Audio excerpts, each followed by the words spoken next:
The sound of a woman's skull hitting frozen ground made Ethan Cross's mare stop dead. 4 little girls screamed from a porch. The youngest, 3 days old, wailed in her sister's arms. Their mother lay crumpled in bloody snow while her husband raised his boot to finish it. February 14th, 1878. Silver Creek, Wyoming Territory. Temperature, 18 degrees below zero. Ethan had ridden 12 miles for nails, a simple errand, in and out, no talking if he could help it. 6 years of practiced isolation had made him good at avoiding people, good at keeping his head down, good at not caring. The screaming changed that. He pulled Ghost to a stop at the edge of Main Street. Half the town had gathered already. Shopkeepers stood in doorways. Women clutched shawls tight against the cold. Men kept their hands in their pockets, watching like this was entertainment instead of attempted murder. At the center of it all, Caleb Morrison dragged his wife by her hair through frozen mud.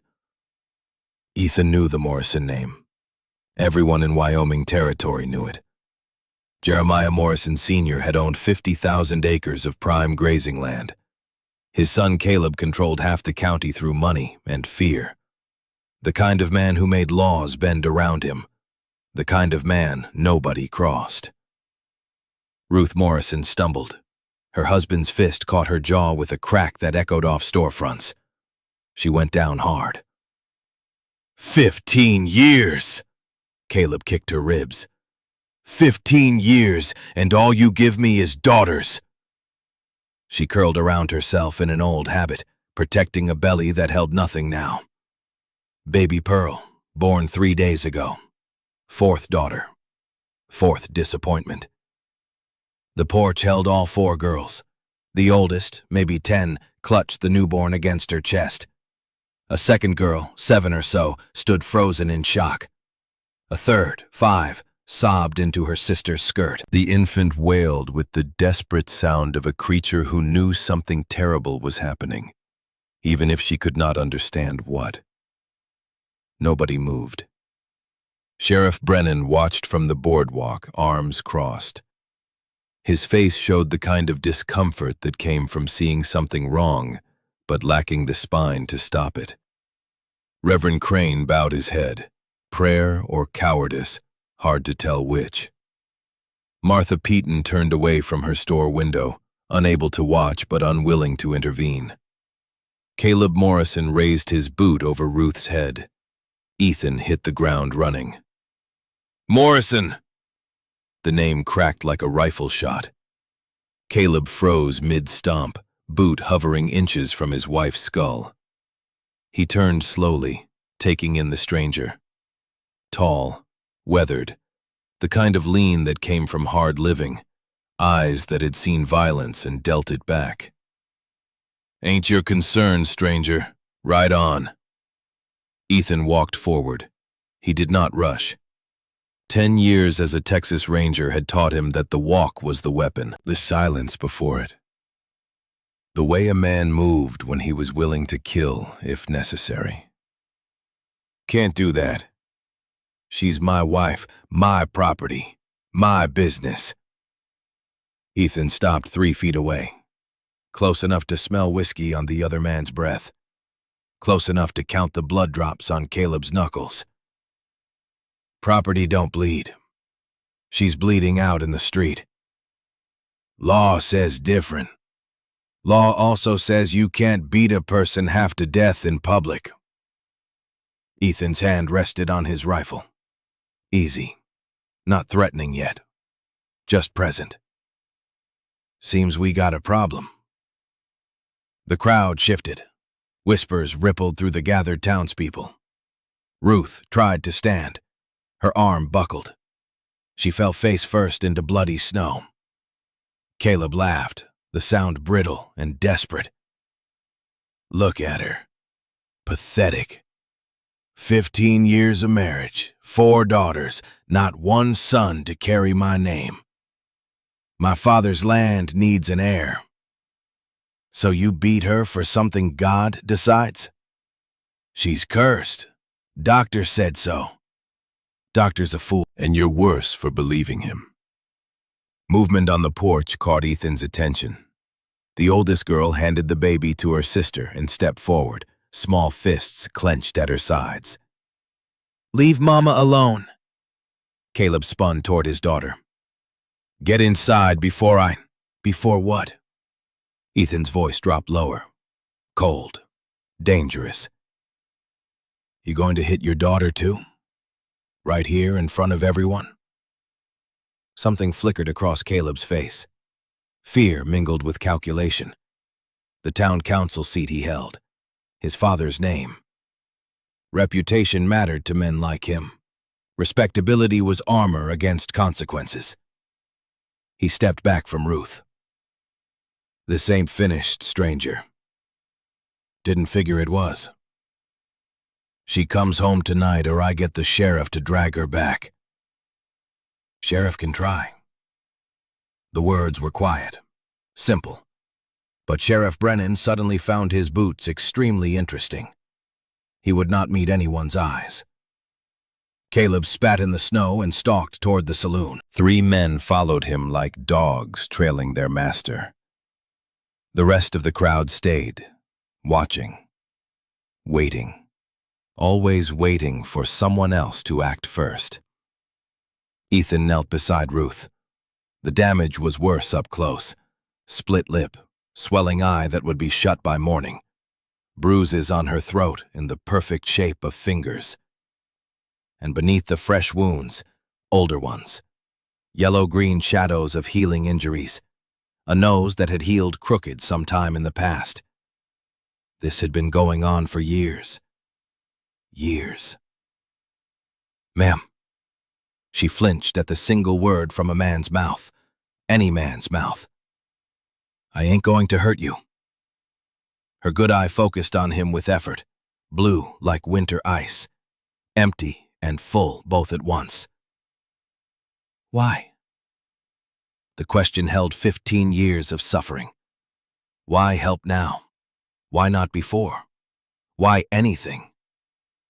Ethan had no answer that would satisfy, not with Clara and Samuel's graves still fresh in his mind after 6 years, not with failure carved into his bones deep enough to define him. "Can you stand?" "Don't know." He slid his arms under her carefully, giving her time to protest. She weighed nothing. Fear and bones and willpower. 15 years of surviving what should have killed her a dozen times over. He lifted her onto Ghost. The mare stood steady, sensing the fragile cargo. Ruth swayed in the saddle, consciousness flickering. "Hannah?" The oldest girl's head snapped up. "Get your sisters. All of them. Now." "Mister, we can't." "Your mama needs help. My ranch is closer than anywhere. You comin' or you going to stand there while she bleeds?"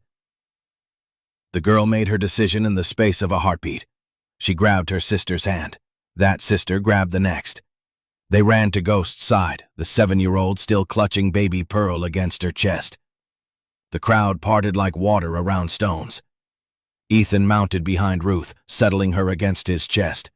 4 girls pressed together in front, fitting somehow in the space that seemed too small to hold them all. "Hartley." Sheriff Brennan finally found his voice. "You can't take a man's family." Watching it happen, Ethan gathered the reins. "There will be consequences. Already are. You just been ignoring them." Ghost moved forward at his command. The crowd opened a path. Some faces showed shame. Others showed relief that someone had finally done something. Most showed nothing at all, practiced at looking away from uncomfortable truths. Martha Peeton stepped from her store as he passed. She pressed a bundle into his saddlebag without a word. Medicine. Bandages. The supplies of someone who had been waiting for this moment, hoping someone would finally act. "Take care of them," she said. "All of them." "Yes, ma'am." He rode out. Behind him, Caleb Morrison's voice followed them down the street. I'll burn that ranch to the ground, stranger. You hear me? I'll burn it all. Ethan did not look back. He had made his choice. For better or worse, these 5 strangers were now his responsibility. The first thing he had cared about in 6 years. The weight of it settled over him like winter cold. Heavy, uncomfortable, but somehow right. 12 miles of frozen prairie stretched ahead. Bitter wind cut through layers of clothing like they were nothing. Weak sun did nothing against the cold. Ruth drifted in and out of consciousness, her blood soaking through Ethan's coat. Warm at first, then cold and stiff. The girls huddled together, shivering despite the blanket he had wrapped around them. Silent, except for the occasional sob from the youngest ones. Scared, but trying to be brave. Children forced to grow up too fast. 5 miles out, the 7-year-old spoke. You going to hurt Mama too? Ethan pulled Ghost to a stop. Middle of nowhere, wind cutting through all of them. He dismounted and knelt in the snow, bringing himself eye level with the child. What's your name? Grace. Grace. That's a good name. Pretty. He held his hat in both hands, meeting her gaze directly. I ain't going to hurt your mama. Not now. Not ever. None of you. Grace studied his face with eyes far too old for 7, looking for the lies, looking for the signs she had learned to read in her father, the tells that came before violence. Papa said nice things too, at first. I reckon he did. How do I know you're different? You don't. Not yet. The honesty seemed to surprise her. Words are cheap, Grace. Only thing that proves different is time. How a man acts when nobody's watching, when there's no reward for being good. The girl's jaw tightened, a miniature version of her mother's stubborn strength. Mama can't take more. She'll die. I know. Pearl needs her. She's only 3 days old. I know that too. If you hurt any of them. Grace's voice went flat, emotionless, the tone of someone who had made peace with terrible necessities. I'll kill you myself. Ethan did not smile, did not dismiss the threat as childish fantasy. This 7-year-old meant every word. She had probably been protecting her mother and sisters for years, had probably imagined killing her father 1,000 times. If I hurt them, I'll deserve it. Something shifted in Grace's expression. Not trust, not yet, but maybe the seed of what might become trust eventually. A crack in the armor of suspicion. Okay, she whispered. He mounted again. They rode on through the frozen landscape. His ranch appeared on the horizon as the sun started its descent. Small, isolated. A cabin half-finished because he had stopped building after Clara died. A barn that was solid because horses needed shelter even when their owner did not care if he lived or died. Nothing else for miles in any direction. 6 years ago, he had planned to build more. Add rooms for children. Plant trees for shade. Raise a family with the woman he loved. Clara had been so excited about the future, had talked about their son's first steps, first words, first everything. 3 days after Daniel was born, the baby was dead. 2 days after that, Clara followed. Childbed fever that no doctor could cure. Ethan had sat helpless while his wife burned with infection, calling for a son who was already buried. He stopped building after that. stopped planning, stopped everything except the bare minimum required to keep breathing. For 6 years he had been dead inside, going through motions without purpose. Now 5 strangers needed shelter. His half-built life would have to be enough. Hannah! The oldest girl was already moving before he finished saying her name, helping her sisters down, taking charge with the practiced efficiency of someone far older than 10. They got Ruth inside onto the only bed. Ethan built up the fire while Hannah stripped her mother's frozen clothes with hands that knew this routine too well. She had done this before, many times, tended wounds, held the family together. 10 years old, carrying weight no child should know. Hot water's on the stove? Ethan kept his back turned, giving them privacy. Clean rags in the trunk, medicine in my saddlebag. You ain't staying? Surprise colored Hannah's voice. Barn needs checking. Your mama don't need a man standing over her right now. She needs her girls. He reached the door. Hannah's voice stopped him. Most men would stay. Watch. I ain't most men. The cold hit him like a fist when he stepped outside. He welcomed it, needed something to feel besides the rage building in his chest. 6 years of avoiding other people's trouble. 6 years telling himself he was done with caring, done with losing. But that scream, that sound of a woman who had stopped expecting help, who had given up hope that anyone would intervene. He had heard it before in nightmares, in Clara's voice when the fever took hold and the doctor said nothing more could be done. He could not save Clara, could not save Samuel. But maybe these 5. Maybe. Night fell fast in winter. Every few hours Ethan crossed to the cabin, not entering, just listening, making sure they were breathing, making sure Ruth was still alive. Mama's sleeping. Fever's down some. Hannah's voice came through the door around midnight. Pearl took milk. Grace is scared but quiet. We're managing. Good girl. Don't call me that. Sharp, defensive. I ain't good. I ain't nothing. You're keeping your family alive. That's something. Silence. When she spoke again, her voice was smaller. Will she be okay, Mama?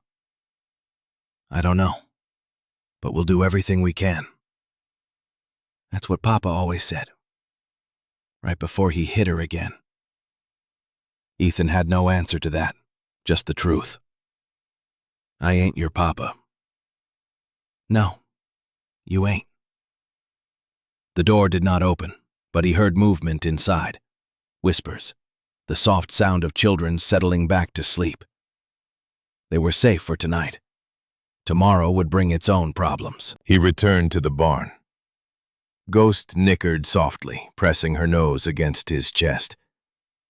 Animals always knew when something had changed, when their person had shifted from going through motions to actually living again. What have I done, girl? He stroked the mare's neck. 6 years avoiding trouble. 6 years keeping to myself. And now I got 5 people depending on me. 5 people he's going to come after. The mare had no answers, just steady presence. It was enough. Ethan made a nest in the straw and lay down, but sleep would not come. His mind kept circling back to the moment he heard Ruth scream. The way his body had moved before his brain caught up, the way 6 years of numbness had cracked in an instant.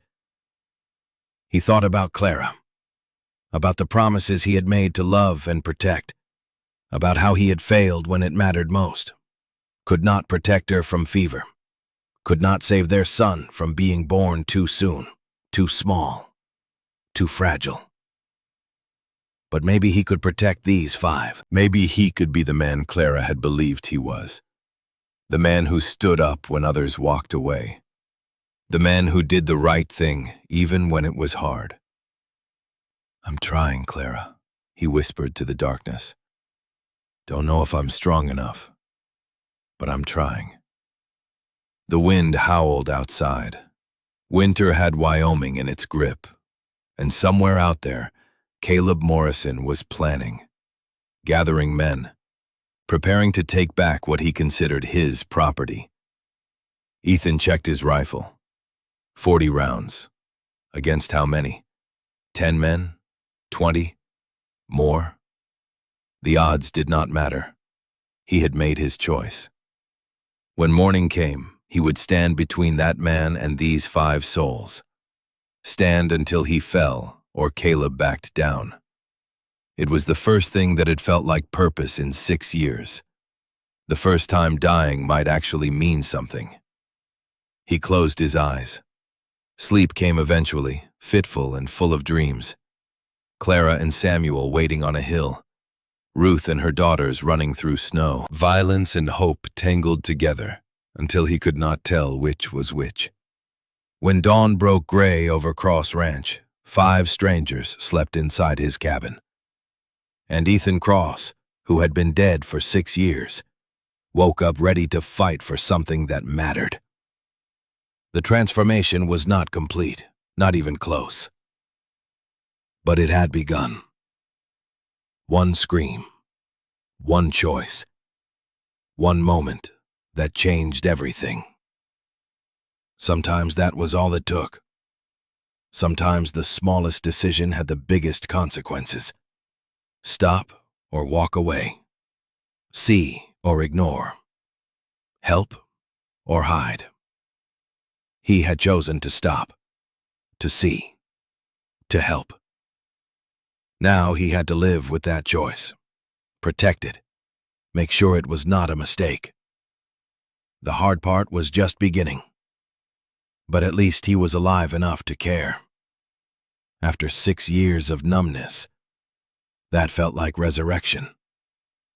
He stood and walked toward the cabin, toward 5 people who needed him, toward a future he had not planned, but would fight to protect. The door opened before he knocked. Hannah stood there, knife in hand, eyes too old and too tired. "You came back," she said. "Told you I would." "People lie." "Some do. I don't. Not about this." She studied him for a long moment, weighing, measuring, looking for cracks in his honesty. Finally, she lowered the knife. "Mama wants to talk to you." "Is she well enough?" "She's awake. That's something." He followed Hannah inside. 4 girls watched him with varying degrees of fear and curiosity, Grace with suspicion. The 5-year-old, whose name he still did not know, with cautious hope. Baby Pearl with the blank attention of an infant who knew only that this person was not the one who usually held her. Ruth sat propped against the wall, face swollen and discolored, but conscious, alert. When she spoke, her voice was rough but clear. "Why did you stop? In the street? Why help us?" Ethan pulled up a stool, sat down carefully, keeping distance between them. "Because it was the right thing to do." "That ain't an answer. Nobody risks their life for strangers just because it's right. So I'm asking again, what do you want from us?" The question held 15 years of learned cynicism, the knowledge that kindness always came with strings attached, that men, especially men, always wanted payment for their help. Ethan looked at the 4 girls, at Hannah with her knife and her old eyes, at Grace with her silence and her fear, at the youngest with her too thin frame and her desperate need to believe in safety, at baby Pearl, who had been born into violence and deserved better. 6 years ago, I lost my wife, Clara. Lost my son, too, Samuel. He was 3 days old when he died. Same as your Pearl. Ruth's expression did not change, but something flickered in her eyes, recognition of shared pain. Fever took them both. I sat there for 2 days watching Clara burn, watching my son's tiny chest stop moving, and I couldn't do a damn thing to help. His hands clenched on his knees. I've been dead since then. Going through motions, working, eating, sleeping, none of it meaning anything. That still don't explain. I heard you scream this morning, and something woke up in me. Something I thought was gone forever. The part that gives a damn, that can't walk away when someone needs help. He met her eyes directly. Your healing ain't my responsibility. I know that. But if I'd walked away, I'd be the man I don't want to be. The man Clara wouldn't recognize. Ruth watched him for a long time. Outside, wind rattled the windows. Inside, the fire crackled and children breathed, and the moment stretched thin and tense. How long can we stay? Long as you need. And when Caleb comes? Then he finds out what happens when you corner a man who don't care if he lives or dies. Ethan stood. Get some rest, Mrs. Morrison.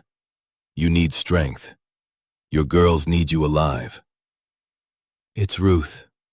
Ruth Ann. Ethan. Most folks call me Ethan. Mr. Ethan, the 5-year-old piped up suddenly. I'm Iris, that's Grace and Hannah and baby Pearl. We're sisters. Pleased to meet you all. He nodded to each in turn. This is my home. While you're here, you're safe. I promise you that. Iris tilted her head. Papa made promises too. I know, little one, but some people keep their word. Time will prove which kind I am. He left them then, stepped back into the cold morning light. Behind him, 5 people tried to figure out if this was safety or just a different kind of trap. He did not blame them for the suspicion. They had earned it the hard way. All he could do was prove himself through actions. Words meant nothing. Only time and consistency would show them he was different from the man who had spent 15 years breaking them. The first day of their new lives had begun. Nobody knew how it would end, but at least they had a chance. That was more than they'd had yesterday. Ethan looked toward the town, knowing that Caleb Morrison was out there, knowing this was not over, knowing that violence was coming as sure as winter followed fall. But he had faced worse odds, had stared down death and decided he was not afraid of it anymore. When you had already lost everything that mattered, there was a strange freedom in having nothing left to lose. Except now he did have something. 5 somethings. 5 reasons to keep fighting. 5 lives depending on him to be the man he claimed to be. The weight settled heavier, but he squared his shoulders and carried it. Because that was what you did. You carried the weight. You stood firm. You protected what needed protecting. Even if it killed you. Maybe especially if it killed you. At least then dying would mean something. He had been looking for meaning for 6 years. Maybe this was it. Maybe this was what Clara and Samuel's deaths had been preparing him for. The ability to stand in front of violence and not flinch. To risk everything for people who needed someone to risk everything for them. It was not the life he had planned. But then again, nothing ever was. You made plans and God laughed, and you adapted, or you died. Ethan had spent 6 years dying. Maybe it was time to try living again. The sun climbed higher. The day warmed to merely freezing instead of bone-cracking cold. And inside a cabin in the middle of Wyoming territory, 5 broken people began the slow, painful process of learning to trust again. It would not be easy. It would not be quick. But it had started. Sometimes that was enough. Sometimes starting was the hardest part. Everything after was just putting one foot in front of the other, one day at a time, one moment at a time, one choice at a time. Choose to stand, choose to protect, choose to care. Ethan Cross had made his choice. Now he had to live with it. And for the first time in 6 years, living felt like something worth doing. February 15th, 1878. Dawn broke gray over Cross Ranch, the kind of pale light that made everything look like it was holding its breath. Ethan had not slept. 6 years of practiced insomnia had taught him how to function on coffee and willpower. But last night was different. Last night, 5 strangers slept under his roof. 5 people who needed him to be more than the hollow man he had become. He stood in the barn doorway, watching the main cabin. Smoke rose from the chimney. Someone was awake. Through the frosted window, he could see movement. The oldest girl, Hannah. She moved with the efficiency of someone who had been caring for others far too long. 10 years old and already carrying the weight of the world. Ethan turned back to his mare, Ghost. The horse nickered softly, pressing her gray muzzle against his chest. Animals always knew. They could sense the shift in a man, the way grief carved holes that never quite filled. But maybe, just maybe, those holes could be patched. Not filled, never filled, but made bearable. The barn door creaked. Ethan's hand moved instinctively toward the rifle leaning against the stall. Years as a Texas Ranger left marks that never faded. But it was just Hannah, standing in the doorway with a kitchen knife gripped white-knuckled in her right hand. She froze when she saw him. For 3 seconds, neither moved. "You don't need that knife, Hannah." The girl flinched. Her eyes darted to the blade in her hand, then back to him. "How did you know?" "I was a child who trusted nobody once. Still am, in some ways. You still holding it?" Slowly, Hannah lowered the knife. Her chin lifted in defiance even as her hand shook. "I came to make sure you hadn't left, or that you weren't planning something. In the night, when we couldn't see." Ethan finally turned to face her. The morning light caught the shadows under her eyes. This child had not slept either. How many nights had she stayed awake, listening for her father's footsteps, ready to throw herself between violence and her mother? "I could have left, but I didn't." Why? The question hung between them. Ethan studied the girl's face. Old eyes in a young body. Suspicion carved into every line of her expression. She had been hurt by men who made promises, men who said one thing and did another, men who smiled and struck in the same breath. "Why didn't you leave?" Hannah pressed. "What do you want from us?" Ethan crouched down, bringing himself to her eye level. The movement was deliberate, non-threatening. He kept his hands visible, open. "Nothing. I want nothing from you. I just want you safe." "Nobody does that. Nobody helps without wanting something back." "I guess this will be your first time then."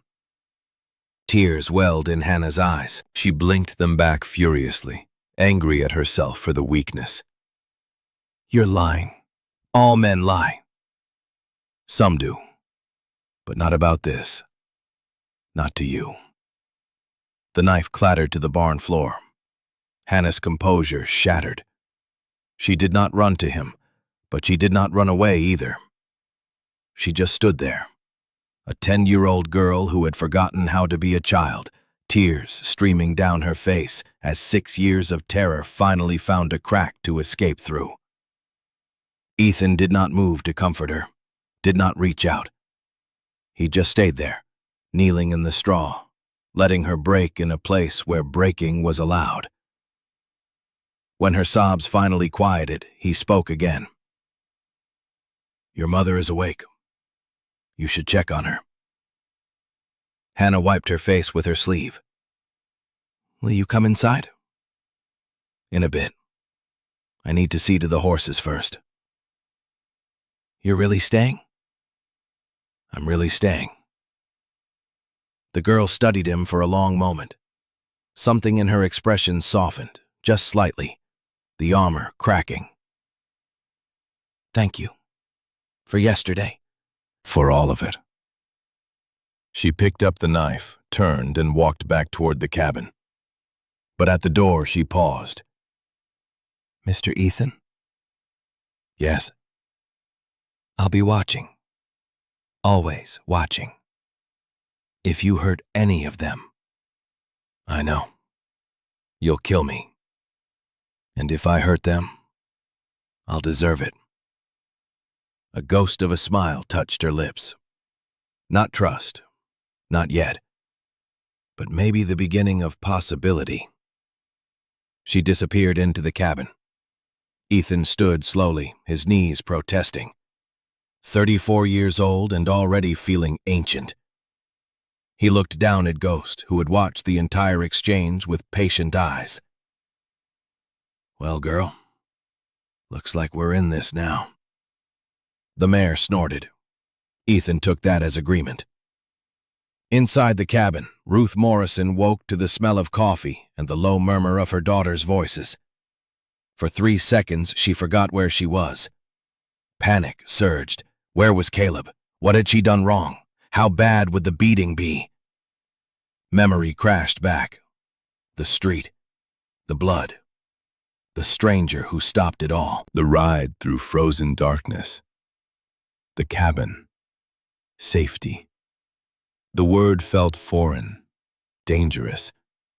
Hope had betrayed her too many times to trust it now. She tried to sit up. Pain lanced through her ribs, her jaw, the back of her head. 15 years of violence had left a map of scars both visible and hidden. Her body was a battlefield, and she had lost every fight. "Mama, don't move yet." Hannah appeared beside the bed, pressing a cool cloth to Ruth's forehead. "You need to rest." "Where is he?" "The man, Mr. Cross." "In the barn. He slept out there.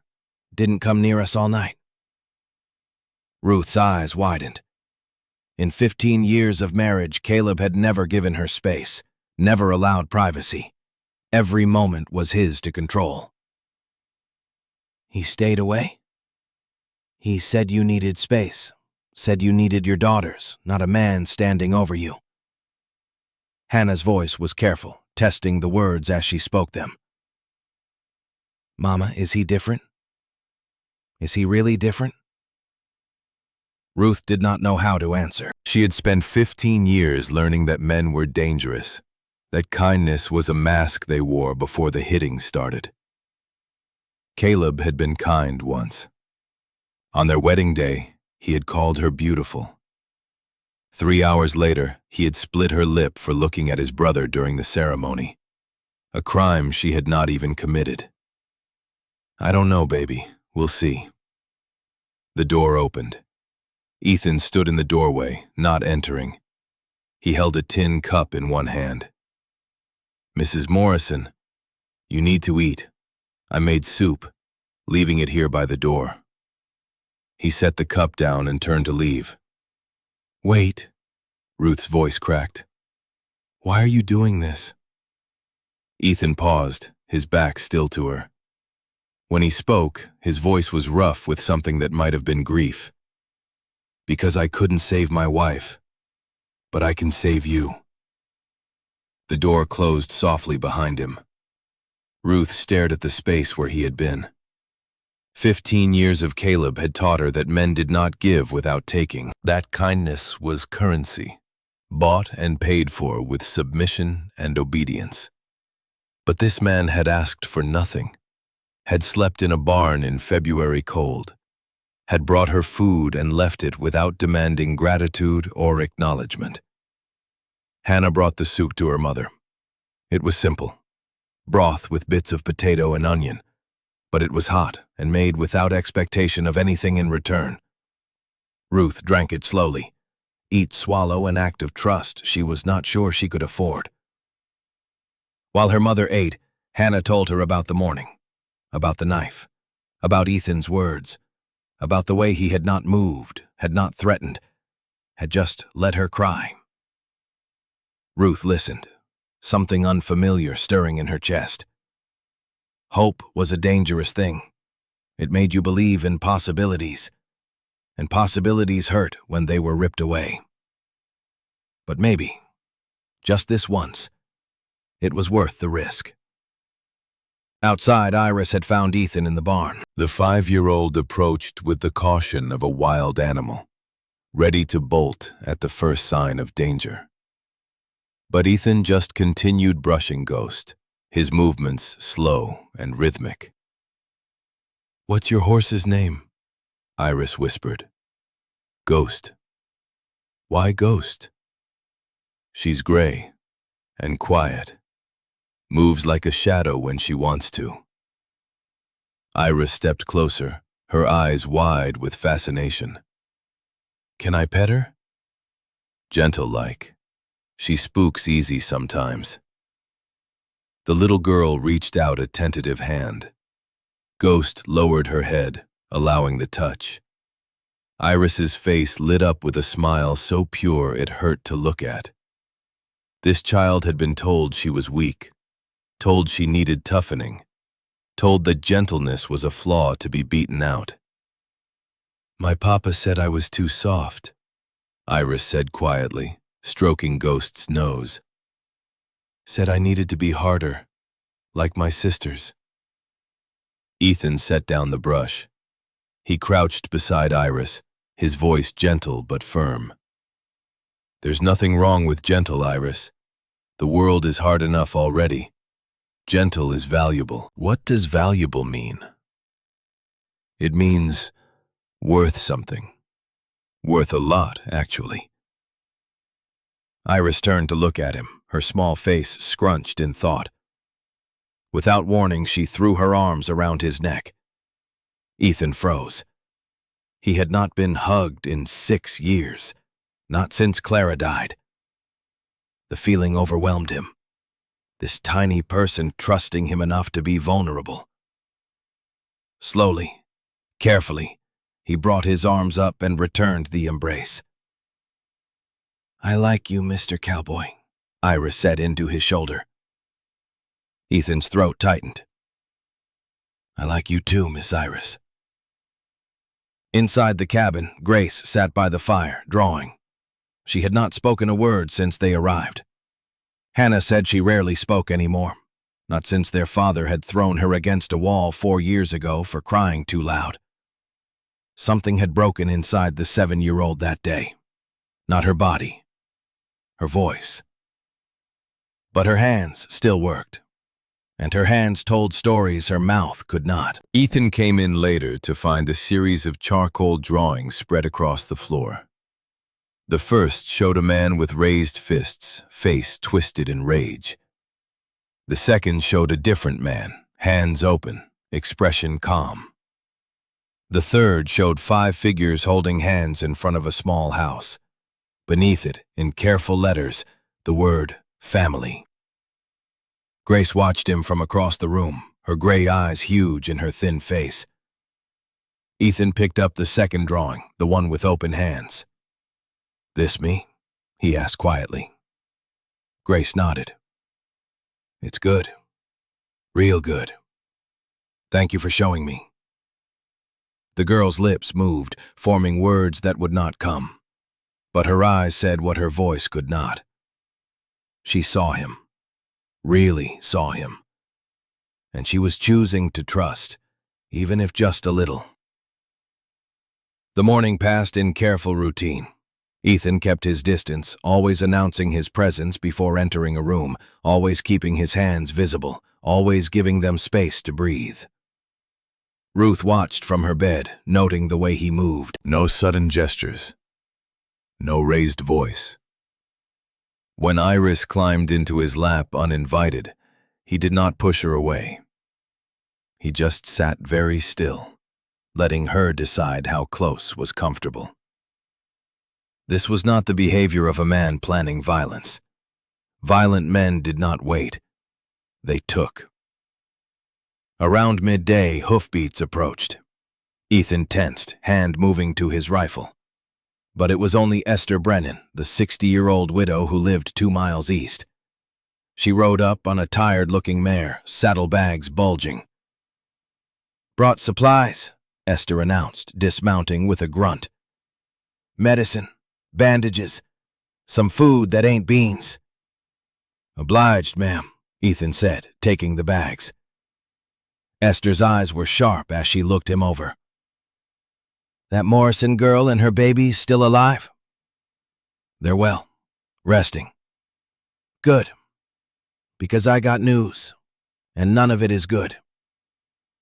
Esther pulled a folded paper from her coat. "Storm coming.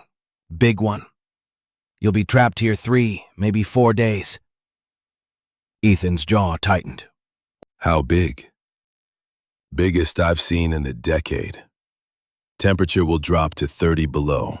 You got enough wood?" "Enough. Food will be tight, but we'll manage." "There's more." Esther's voice dropped. "Caleb Morrison is gathering men at the saloon.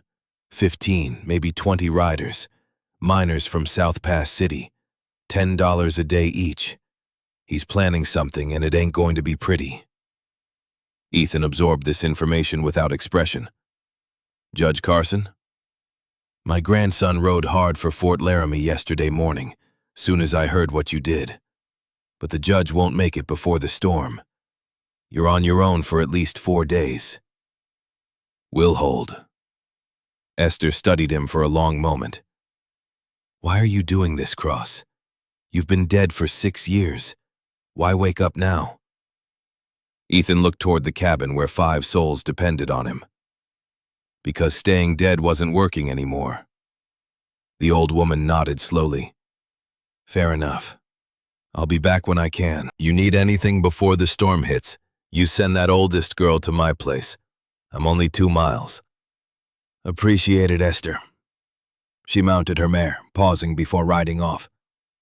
"Ethan, that man is going to come for them. And when he does, he won't come alone." "I know. You ready for that?" Ethan's hand rested on his rifle. "I've been ready for 6 years. Just didn't have a reason until now." Esther rode off into the gray afternoon. Ethan stood watching until she disappeared over the rise. Behind him, through the cabin window, he could see Ruth sitting up now, Iris in her lap, Grace drawing at her feet, Hannah tending the fire. 4 girls and a woman who had every reason to trust no one. And they were trusting him. God help him, they were trusting him. He had to make sure that trust was not misplaced. That evening, as the first snow began to fall, Ethan brought more wood inside. The cabin was small, barely big enough for 5 people, let alone 6. But they made it work. The girls ate in silence, unused to meals that did not come with threats or violence. Ruth watched Ethan carefully, waiting for the moment he would demand payment for his kindness. Men always demanded payment. But he just ate his portion, cleaned his plate, and stood. "Going to check the barn one more time before the storm gets bad. You all need anything before I go?" "Where will you sleep?" Ruth asked quietly. "Barn, like last night." "It'll be freezing." "I have blankets. I'll be fine." Ruth's hands twisted in her lap. This was the moment. This was when he would suggest staying inside, when he would push boundaries, when the mask would slip. But Ethan just nodded respectfully and headed for the door. "Mr. Cross." Ruth's voice stopped him. "Thank you. For yesterday. For today. For all of it." He did not turn around. "You're welcome, Mrs. Morrison. Sleep well." The door closed behind him. Hannah moved to the window, watching his shadow cross to the barn. Mama, why does he sleep out there? There's room in here. Ruth pulled her daughter close. Because he understands we need space, need to feel safe. And we can't feel safe with a man standing over us, no matter how kind he seems. Is he kind? Really kind? Or is he pretending? It was the question that had haunted Ruth all day. She looked at her 4 daughters, at the drawings Grace had made, at the way Iris had smiled for the first time in months, at Hannah's tears in the barn that morning.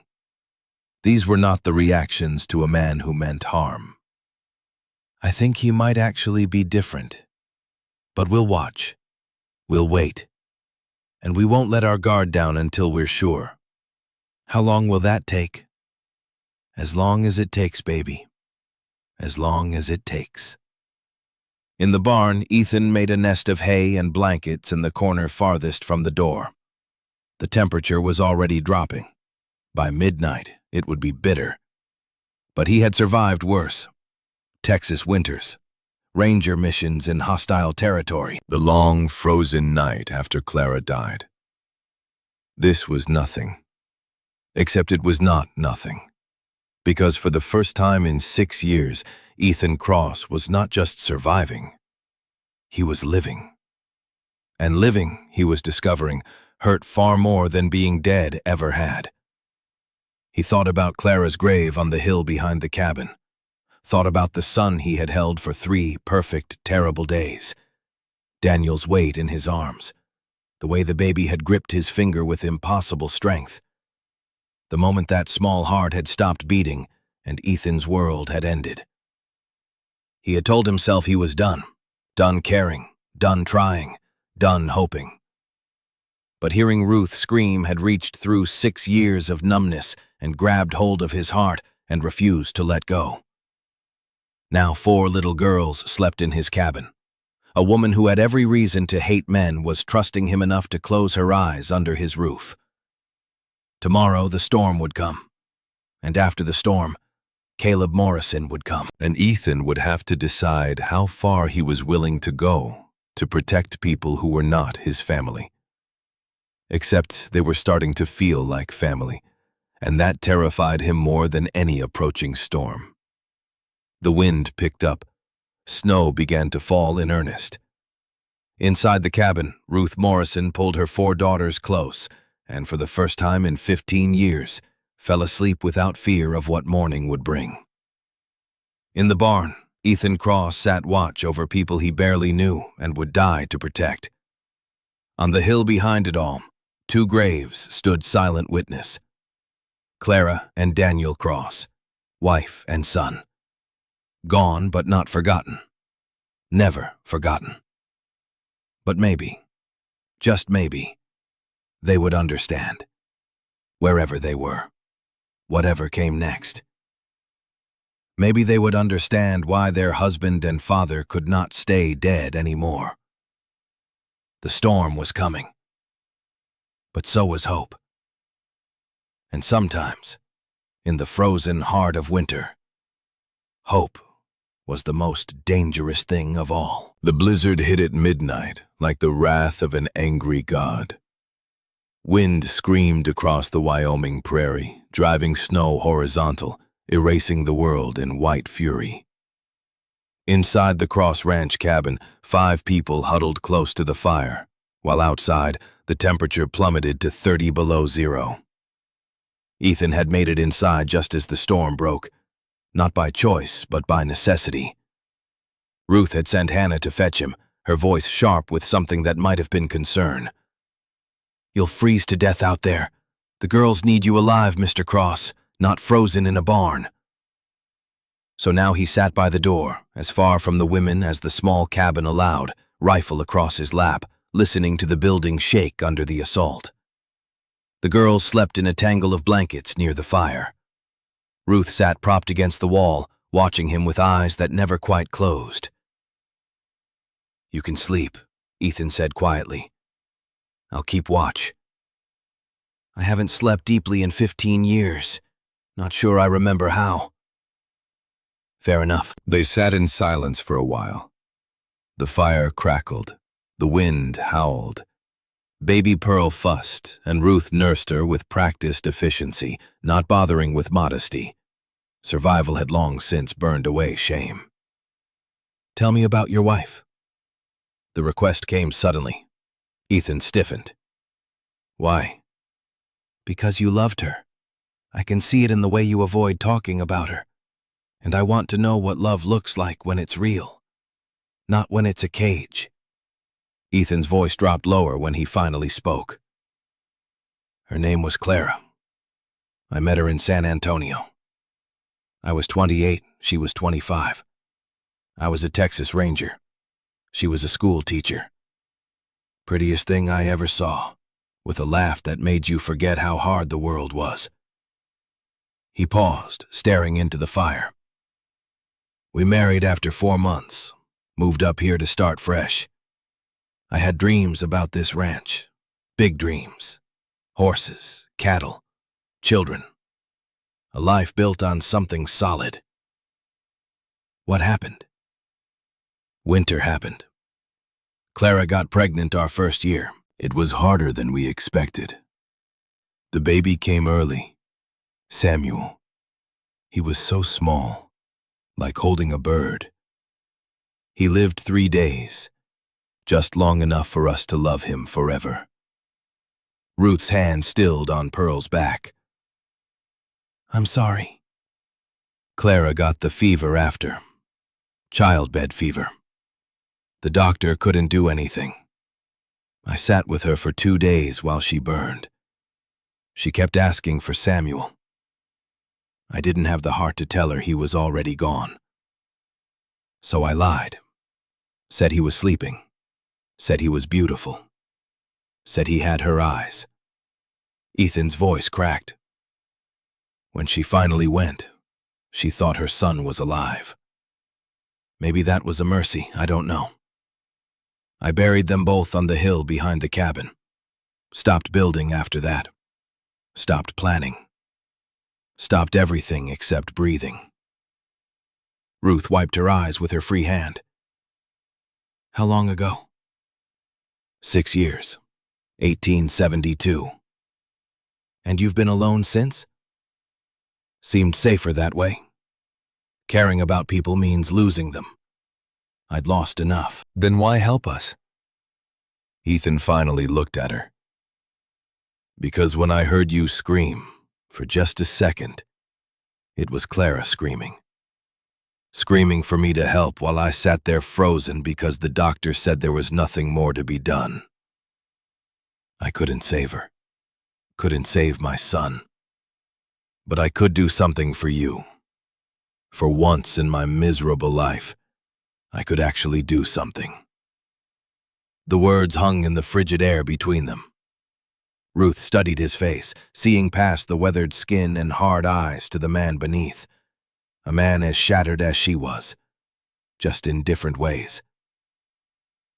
I was a mail-order bride. My father sold me to Caleb for $50 and a mule. I was 17. Didn't know what marriage meant. Thought it would be like the stories, love and partnership and building something together. She shifted Pearl to her shoulder, patting the baby's back. Took me one night to learn different. Caleb said I looked at his brother wrong during the ceremony. Beat me until I couldn't stand. That was my wedding night. Ethan's hands clenched on the rifle. 15 years. Every time I got pregnant, he would stop for a few months. Then the baby would come, and it wouldn't be a boy, and he'd start again. Worse each time. Why didn't you run? Where? I have no family, no money, 4 daughters. What man wants another man's daughters? What town wants a runaway wife? So I stayed. I survived. There's a difference, Mr. Cross. I stopped being Ruth a long time ago. Became something else. Something that could take the hits and keep the girls alive. You're still Ruth. I'm looking at her right now. Their eyes met across the small space. Something passed between them. Understanding. Recognition. Two wounded souls seeing each other clearly for the first time. A sound from outside shattered the moment. Not wind. Something else. Something alive. Ethan was on his feet instantly, rifle raised. Stay here. Keep the girls quiet. He moved to the door, cracked it open. Snow and wind blasted inside. Through the white chaos, he saw movement. Something large. Something desperate. Hannah, he called. I need you. The 10-year-old was awake immediately, knife in hand. She had slept with it under her blanket. What is it? Something at the door. Might be trouble. Might not. Stay behind me. They opened the door wider. A shape lunged inside, and for a split second Ethan nearly pulled the trigger. A wolf. Massive and gray, with blood matting its fur. It collapsed 3 feet inside the door, sides heaving, yellow eyes wild with pain and exhaustion. Close the door, Ethan ordered. Quick! Hannah slammed it shut. The wolf tried to rise, failed. A deep gash ran along its flank, probably from fighting another wolf or a mountain lion. In this storm, wounded animals sought shelter anywhere they could find it. It's hurt, Hannah whispered. Badly. What are you going to do? Ethan looked at the wolf, considering their options. He could shoot it, put it out of its misery. The safe choice. The smart choice. Instead, he set down the rifle. What do you think we should do? It was a test, and they both knew it. Hannah's eyes flicked to the wolf, to the rifle, to Ethan's face. Papa would shoot it. Said wolves were vermin. Killed our dog once just for barking at him. I'm not your papa. I know. Hannah's voice was very small. That's why I'm asking what you think. I think we try to save it, if we can. Every life matters, even the wild ones. Maybe especially the wild ones. He moved slowly toward the wolf. The animal snarled, teeth bared, but it was too weak to do more than that. Ethan knelt just out of reach. Hannah, I need clean rags and the medicine Esther brought, and water. Can you get that? Yes, sir. While she gathered supplies, Ethan talked to the wolf in low, steady tones. I know you're scared. I know you hurt. But we're going to help you if you let us. Going to clean that wound and bandage it, and give you a warm place to rest. All you have to do is not bite me. Think you can manage that? The wolf's snarl faded to a whimper. Hannah returned with the supplies. Together they worked. Ethan held the wolf's head, murmuring constantly, while Hannah cleaned the wound with trembling hands. The wolf whined but did not snap. It seemed to understand, in whatever way animals understand such things, that these humans meant no harm.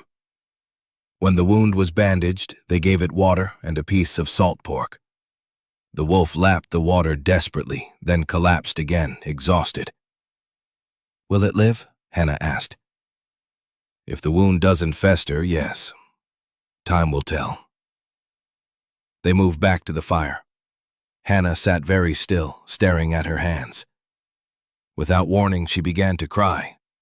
Not the silent tears of earlier, real sobs that shook her entire body. Ethan did not touch her, just sat nearby, keeping watch. He would have killed it, Hannah gasped between sobs.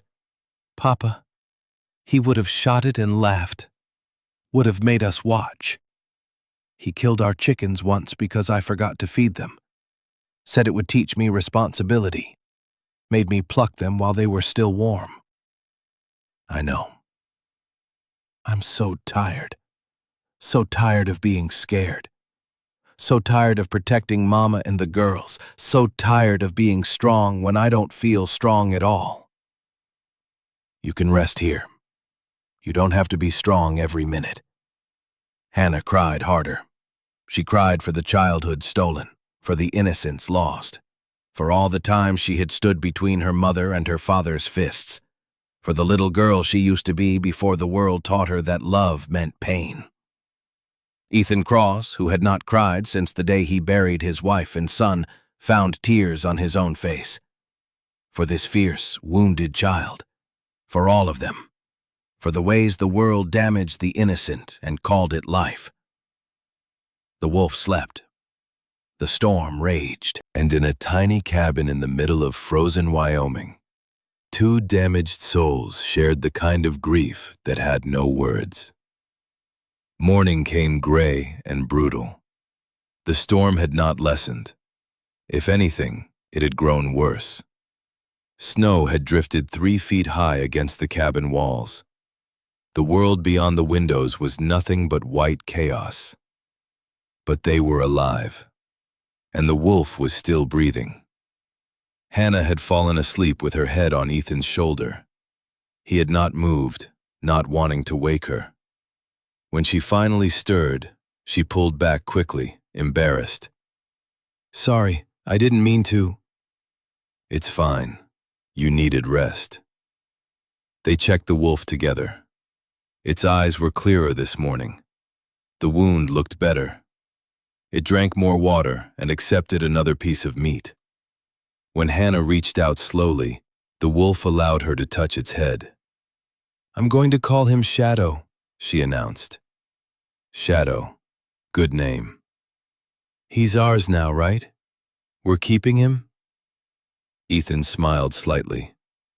"If he wants to stay, yes. Old things get a choice too." The day passed slowly. They rationed food carefully. 5 people, nearly 4 days of isolation ahead. Ethan taught Hannah and Ruth how to load rifles properly. Not to shoot yet, just to load, fast and efficient. Powder, ball, ram it down. Quick but careful. Hannah learned fastest. Her hands were steady, her focus absolute. Ruth's hands shook, but she persevered. 15 years of terror did not fade in a day. But she was trying. That was what mattered. Grace drew constantly. She had moved from charcoal on the floor to using scraps of paper Ethan found in his saddlebags. Her drawings told stories her voice would not. Pictures of the cabin, of Shadow the wolf, of Ethan teaching them to load guns, of family dinners, of safety. Iris played with baby Pearl, singing nonsense songs and making the infant laugh. The sound was startling in its normalcy. A baby laughing, a child playing. Simple things that should have been every day, but were precious beyond measure in this fractured family. As afternoon faded to evening, Ruth sat down beside Ethan near the fire. The girls were occupied. They could speak privately. 15 years I prayed for someone to help, to see, to care. Nobody did. The preacher, the sheriff, the women in town. They all looked away, made excuses, said it wasn't their business. I know. Why were you different? What made you stop when everyone else walked by? Ethan's voice was quiet when he answered. Honestly, I don't know. Maybe because I had nothing left to lose. Or maybe because I was tired of being the man who did nothing while people suffered. I did nothing for Clara. Couldn't save her. Couldn't save Daniel. But I could do something for you. And maybe that's all any of us can do. The one thing in front of us. Right now. Today. Ruth reached out and took his hand. The gesture was small but monumental. 15 years of flinching from male touch. And here she was, choosing connection. Choosing trust. If we survive this, if Caleb doesn't kill us, if we make it through, what happens then? What do you want to happen? I want to stop being afraid. I want my girls to grow up knowing that not all men are monsters. I want to remember who I was before he broke me." Her voice cracked. "I want to try. Try to trust. Try to love. Try to live instead of just survive. But I don't know if I can. We'll learn together. You teach me how to be alive again. I teach you how to trust. We stumble through it, make mistakes, but we try." Ruth looked at him. Really looked at him. Saw the lines around his eyes, the silver in his dark hair, the way grief had carved channels in his face. He was not offering perfection. He was offering partnership. Two damaged people helping each other stand. I'd like that. If we survive. We'll survive. But even as he said it, Ethan knew the hardest part was still coming. The storm would end, and when it did, Caleb Morrison would come. With men, with guns, with rage. And Ethan would have to decide how far he was willing to go, how much blood he was willing to spill, how many lines he was willing to cross, to protect a woman who was not his wife, 4 children who were not his daughters, a makeshift family cobbled together from shattered pieces. But maybe that was what family really was. Not blood, not obligation, but choice. Showing up, standing firm. The storm howled on through the night. Inside the cabin, Shadow the wolf slept peacefully. 4 girls dreamed without nightmares for the first time in years. And 2 adults sat close together, not quite touching, learning to believe in possibilities they had both given up for dead. On the 3rd day of the blizzard, just before noon, hoofbeats sounded through the thinning snow. Ethan tensed, rifle ready. But it was Esther Brennan again, looking half frozen, her face grim. "Storm's breaking," she announced, stamping snow from her boots. "Be clear by tomorrow morning." "That's good news," Ruth said. "No, ma'am, it's not." Esther pulled out 3 sealed envelopes. "Because I also brought you these. Evidence. The kind that will put Caleb Morrison away for 20 years. But only if you live long enough to present it." She spread the papers on the table. 3 sworn testimonies. One from Dr. Foster, admitting that Caleb had paid him to lie, to say that Ruth was cursed by God, barren of sons, when the truth was that 15 years of violence had damaged her so severely that she was lucky to carry any child to term. The second from Mary Chen, a shopkeeper's wife, documenting 12 separate beatings she had witnessed over 8 years. The third from Ruth Blackwood, the midwife who had delivered all 4 girls.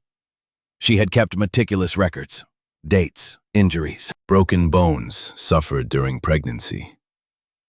"This is proof," Esther said. "Real proof. Judge Carson can use this, but there's more." She pulled out a 4th paper, a copy of Jeremiah Morrison Sr.'s will, Caleb's father, dead a year now. The old man left everything to his grandson, 50,000 acres, on one condition. If Caleb dies without a male heir, the land goes to his eldest child, legal and binding. Hannah Morrison will inherit one of the largest ranches in Wyoming territory. The room went silent. Hannah looked up from where she had been tending Shadow. "What?" "You heard right, child. That land is yours. When you turn 18, every acre belongs to you." Ruth's face had gone white. "That's why he wants us dead. All of us. If we're all gone, there's no heir. The land reverts to the territorial government, and Caleb can buy it for pennies." "Exactly." Esther's voice was hard. "He's not coming here to take you back. He's coming here to kill you. All of you. And make it look like an accident." Ethan stood slowly. "How many men?" 18, maybe 20. He's been recruiting from the mining camps, offering $10 a day. Most don't know what they're signing up for.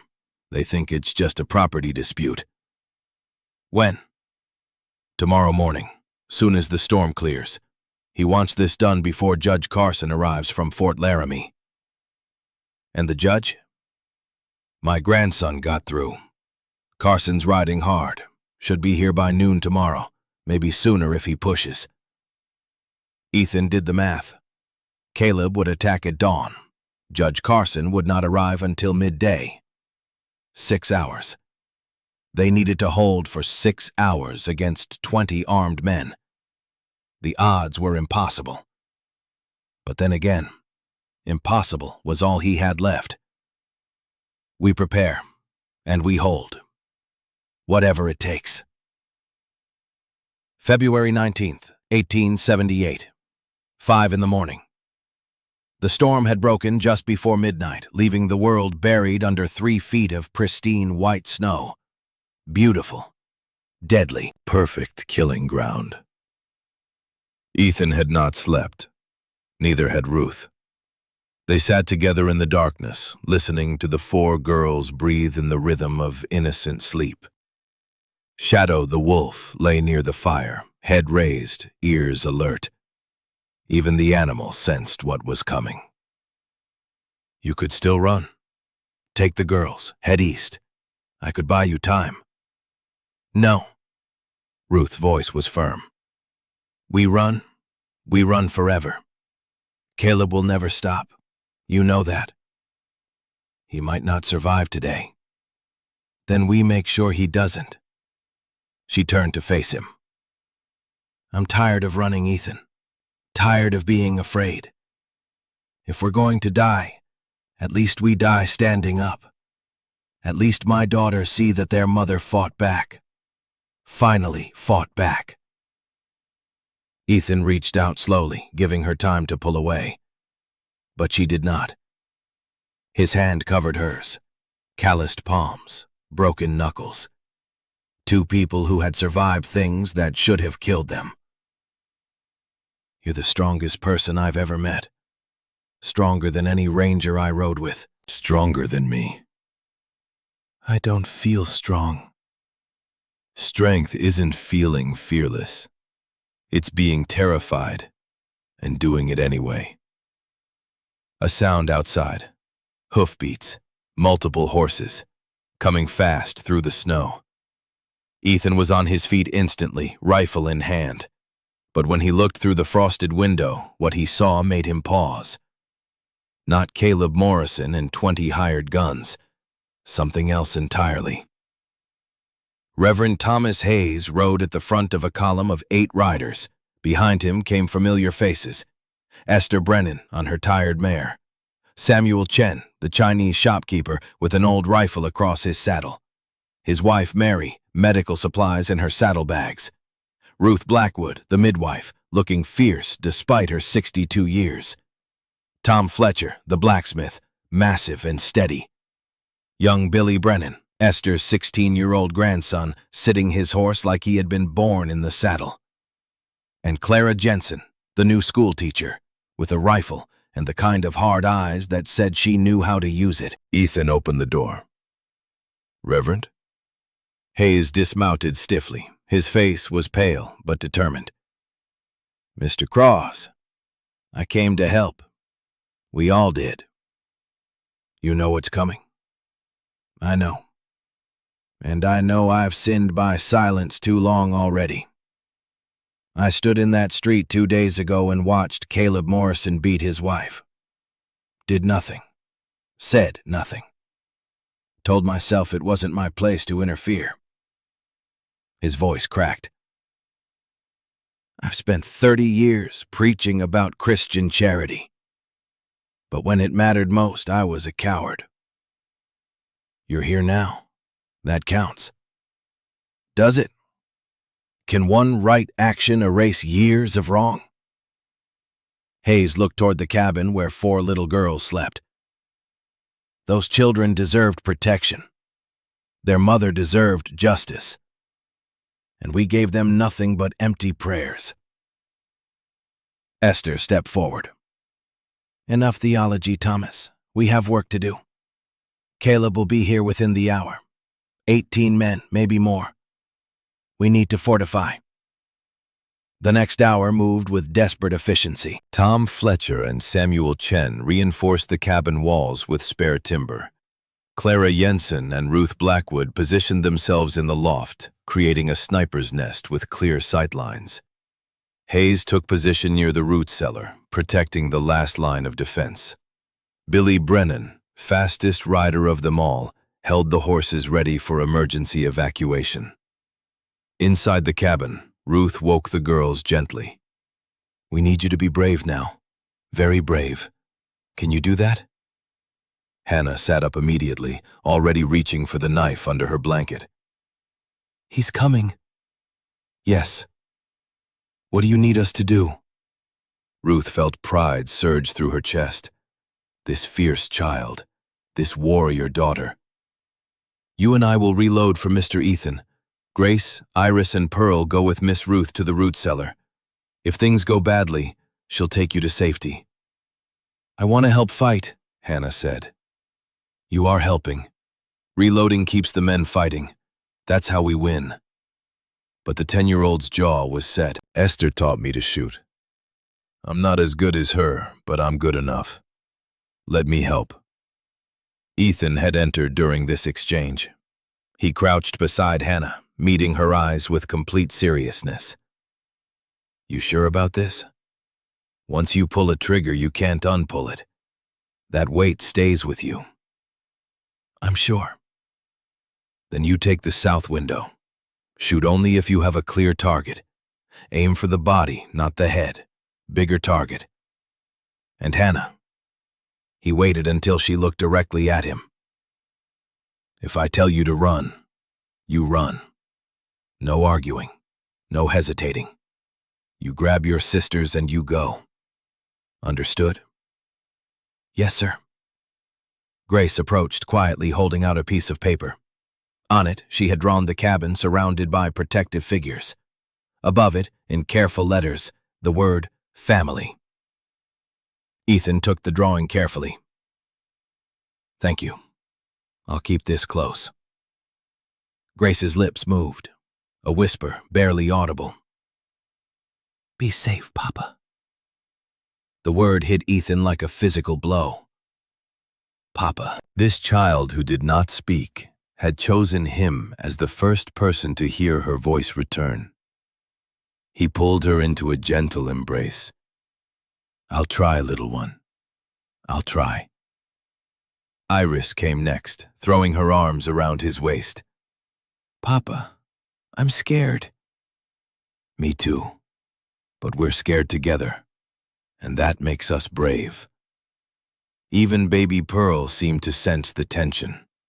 She fussed in Ruth's arms, small fists waving.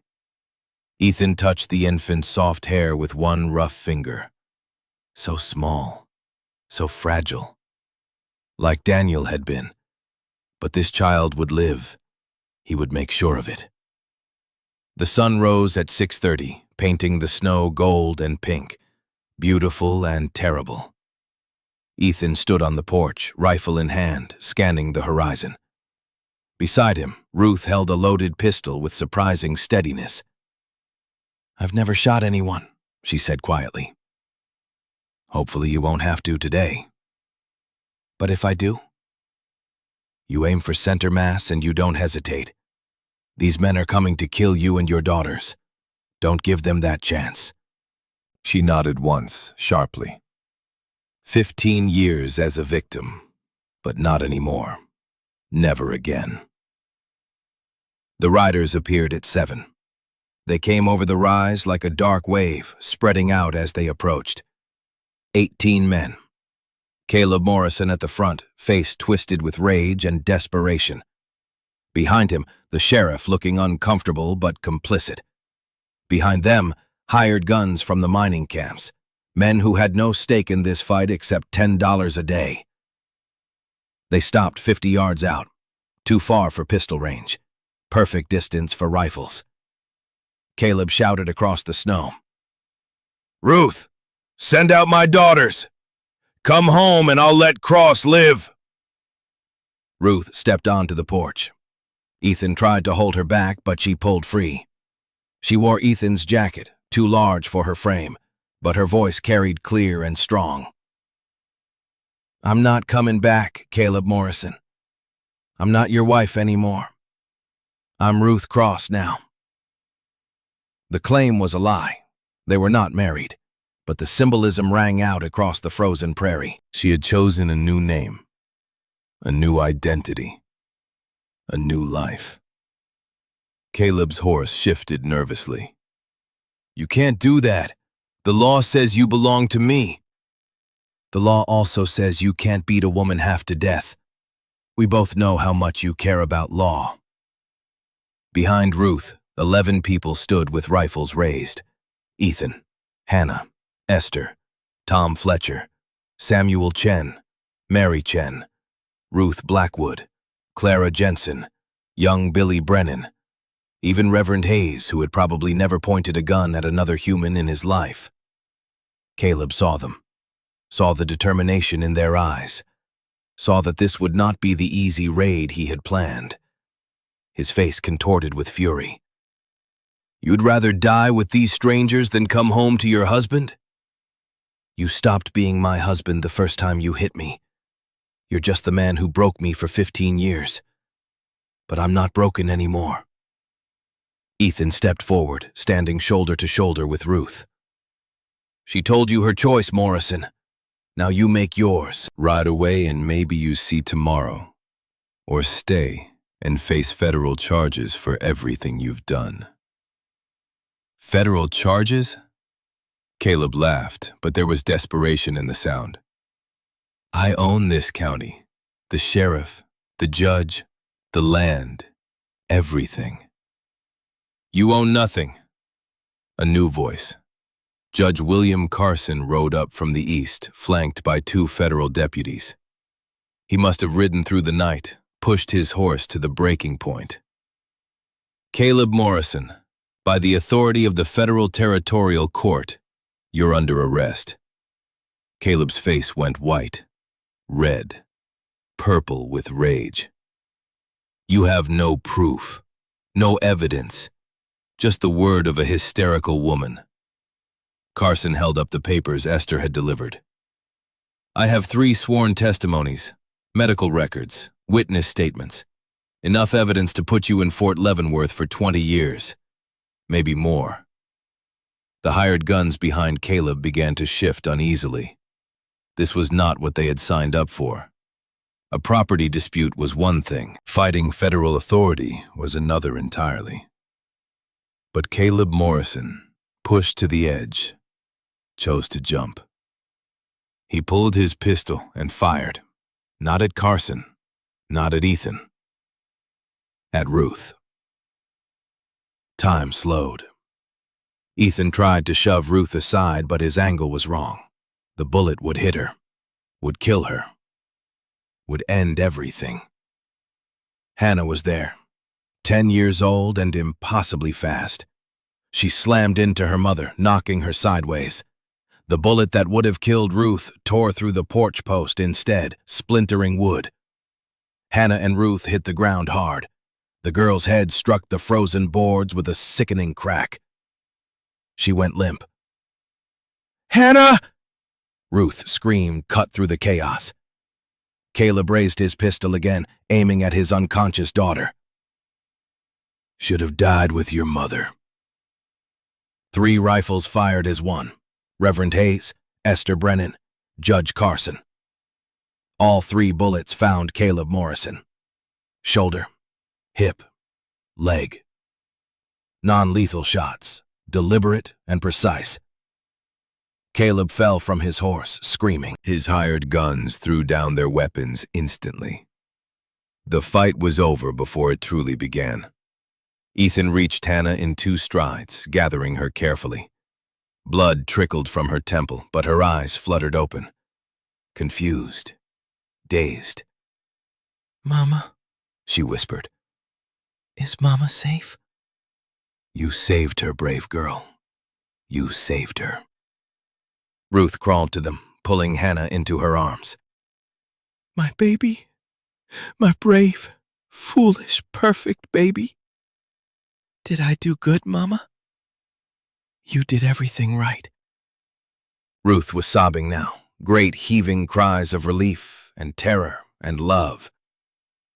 Everything right. Hannah's eyes found Ethan. Papa? The words shattered what little composure he had left. I'm here, little one. Right here. I love you, Papa. Ethan had not cried since the day he buried Clara and Daniel, but now tears streamed freely down his weathered face. I love you too, Hannah. All of you. Every one of my girls. Dr. Matthews, who had ridden with Judge Carson, examined Hannah quickly. Concussion. Mild. She'll be fine with rest. Got a skull like iron, this one. Just like her mother, Ethan said. On the ground, Caleb Morrison bled and cursed. The federal deputies secured him, binding his wounds enough to prevent death, but not enough to prevent pain. Justice sometimes required suffering.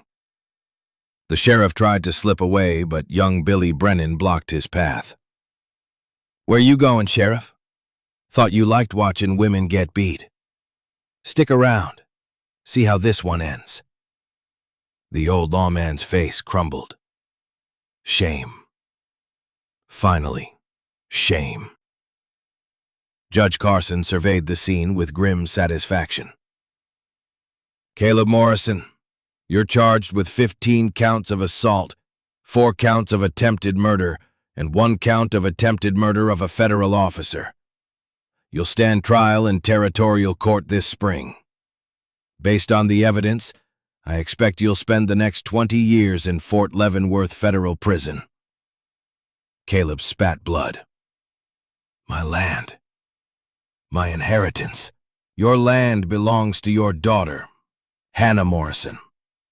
And your father's will is very clear. She inherits everything when she turns 18. Until then, a guardian will manage the estate. Carson looked at Ethan. If Mr. Cross is willing. Ethan looked at the 4 girls. At Ruth.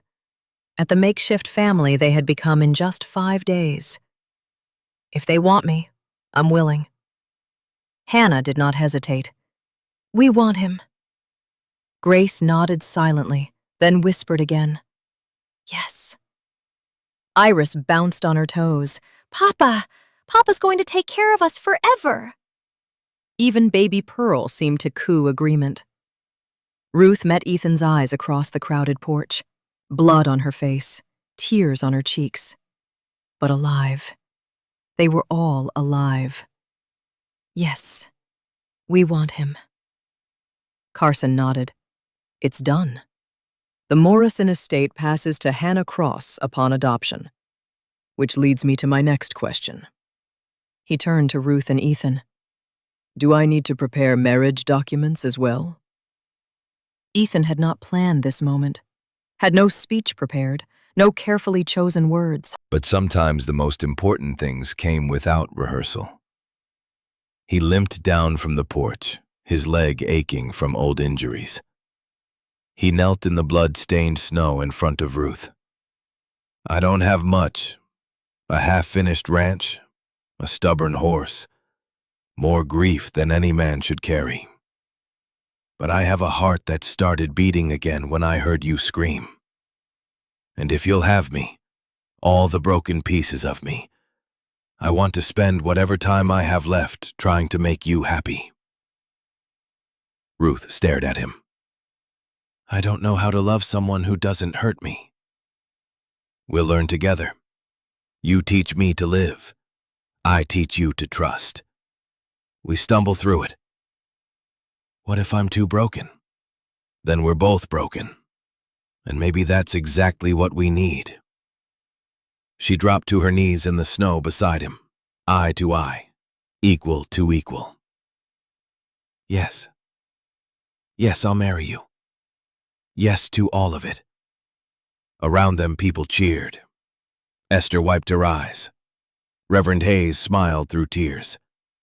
Even Judge Carson looked moved. The four girls crowded around them. Hannah, head bandaged but eyes bright. Grace clutching her drawings. Iris bouncing with joy. Pearl, held carefully by Mary Chen. Papa? Iris asked. Does this mean we're all a family now? Really and truly? Ethan looked at each face in turn. These children who had survived hell. This woman who had been beaten down and still stood up. This makeshift collection of damaged souls who had found each other in the frozen heart of Wyoming winter. We've always been family. This just makes it legal. Hannah touched his face gently. I knew you were different. That first day, when you let me cry and didn't tell me to be strong. I knew. You made me different. All of you. Gave me a reason to wake up. They held each other in the snow while the sun climbed higher, while Caleb Morrison was loaded into a wagon for transport to Fort Laramie, while the hired guns dispersed, ashamed and relieved, while life, impossible and precious life, went on. Shadow the wolf limped out of the cabin, drawn by the commotion. He approached the cluster of humans cautiously. Seeing Hannah, he pressed against her side. Wild thing to wild thing, both of them survivors, both of them healing. Can Shadow stay? Hannah asked. Please? He's family too. Everyone who wants to stay, stays. Later, after the crowd dispersed, after Caleb was gone, after the blood was washed from the porch, Ethan stood alone on the hill behind his cabin. 2 graves. Clara Cross, Daniel Cross, wife and son. Gone but never forgotten. He told them everything. About Ruth, about the 4 girls, about the life that had found him when he had given up on living. He apologized for moving forward, for loving again, for choosing hope over endless mourning. The wind whispered through the bare trees, and maybe it was his imagination, but Ethan thought he felt something. Not sadness, not anger, just peace. Clara had always been generous with love. She would understand. He placed a small bouquet of dried flowers on each grave. Walked back down the hill to where 5 people waited for him. His family. Not by blood, by choice. The hardest part was over, but the best part was just beginning. The trial of Caleb Morrison began on March 12, 1878 in the Silver Creek Town Hall. The building had never been so full. Every bench packed, people standing along the walls. Word had spread across Wyoming territory. The cattle baron who beat his wife. The woman who finally fought back. The stranger who intervened. It was the kind of story that got told and retold, growing larger with each telling. But the truth was large enough on its own. Judge William Carson presided, his face carved from granite. He had seen terrible things in his years on the bench. Violence, cruelty, the ways humans damaged each other. But this case had shaken even his weathered heart.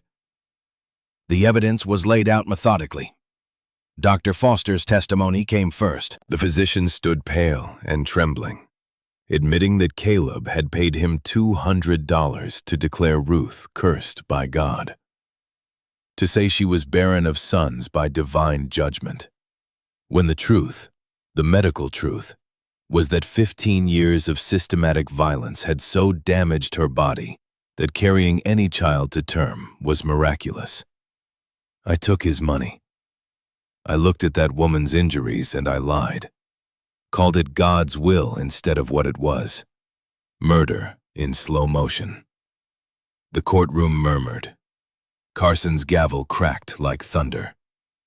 Continue, doctor. The beating during the 4th pregnancy was the worst. I documented 3 broken ribs, severe internal bleeding.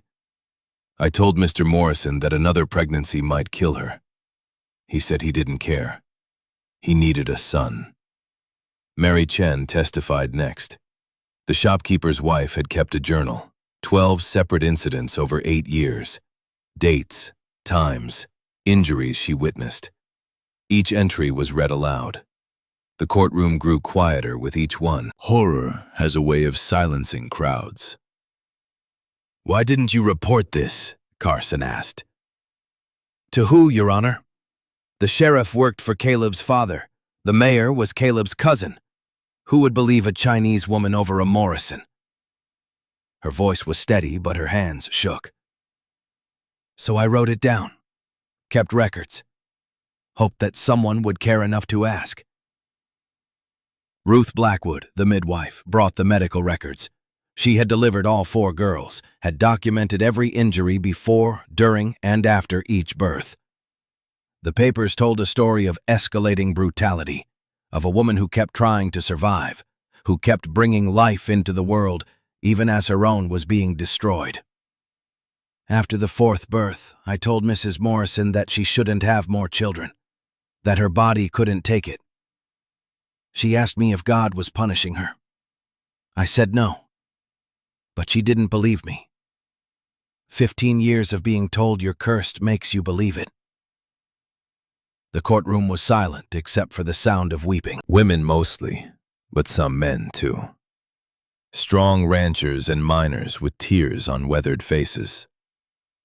Seeing their own wives, their own daughters, recognizing that this could have been their story. Ruth took the stand. She wore a simple blue dress that Esther had made. Her face had healed, the bruises faded, the swelling gone, but the weight of 15 years showed in her eyes. Carson's voice was gentle. Mrs. Morrison, I know this is difficult, but I need you to tell the court, in your own words, what your marriage was like. Ruth steadied herself against the witness stand. Her voice, when it came, was clear and strong. She told them about the wedding night, about being 17 and hopeful, about the first time Caleb hit her for a crime she did not commit. She told them about Hannah's birth, how for 3 months Caleb had been tender, excited about fatherhood. Then the disappointment when the baby was not a son. The first real beating that left her unconscious for 2 days. She told them about Grace, about how the second daughter drove Caleb to drink, how he threw the 7-year-old against a wall for crying, how Grace stopped speaking that day. 4 years of silence because her father had damaged something inside her that words could not fix. She told them about Iris, about being pregnant during a Wyoming winter with no heat because Caleb had sold the firewood for whiskey money, about giving birth alone in a freezing cabin because he refused to fetch the midwife, about the 5-year-old learning to be invisible because invisible children did not get hit. And she told them about Pearl, 3 days old when Caleb snapped completely, when he dragged Ruth into the street and beat her in front of the entire town, when he kicked her ribs and her head and would have killed her if a stranger had not stopped him. "Why didn't you leave?" someone called from the gallery. Ruth turned to look at the speaker. A young woman, maybe 20, with the kind of innocence that came from never being trapped. Where would I go? I had no money, no family, 4 daughters. Every town between here and California knows the Morrison name, knows their power. What sheriff would help me? What judge would rule against them? Her voice was steady, strong. So I stayed. I survived. I protected my children as best I could, and I prayed that someday someone would see, someone would care, someone would help. And someone did, Carson said quietly. Yes, Your Honor. Ethan Cross did. When everyone else looked away, he stopped. He saved us, gave us shelter, protected us, asked nothing in return except that we be safe. And because of him, we're here today, alive, free. ready to start over. The courtroom erupted in applause. Carson let it go on for several seconds before restoring order. Caleb Morrison had the right to defend himself. His lawyer, an expensive man from Cheyenne, tried to argue that this was a private family matter, that a man had the right to discipline his wife and children as he saw fit, that the law supported a husband's authority over his household. Carson's response was swift and brutal. The law also prohibits attempted murder, assault, child endangerment. And in this court, at this moment, those laws matter more than any outdated notion of marital ownership. Your client isn't on trial for being a stern husband. He's on trial for 15 years of systematic torture. The lawyer had no response to that. When the verdict came, it was unanimous. Guilty on all counts. Caleb Morrison stood as Carson read the sentence. 20 years in Fort Leavenworth Federal Prison. No possibility of early release. You'll be stripped of all property rights.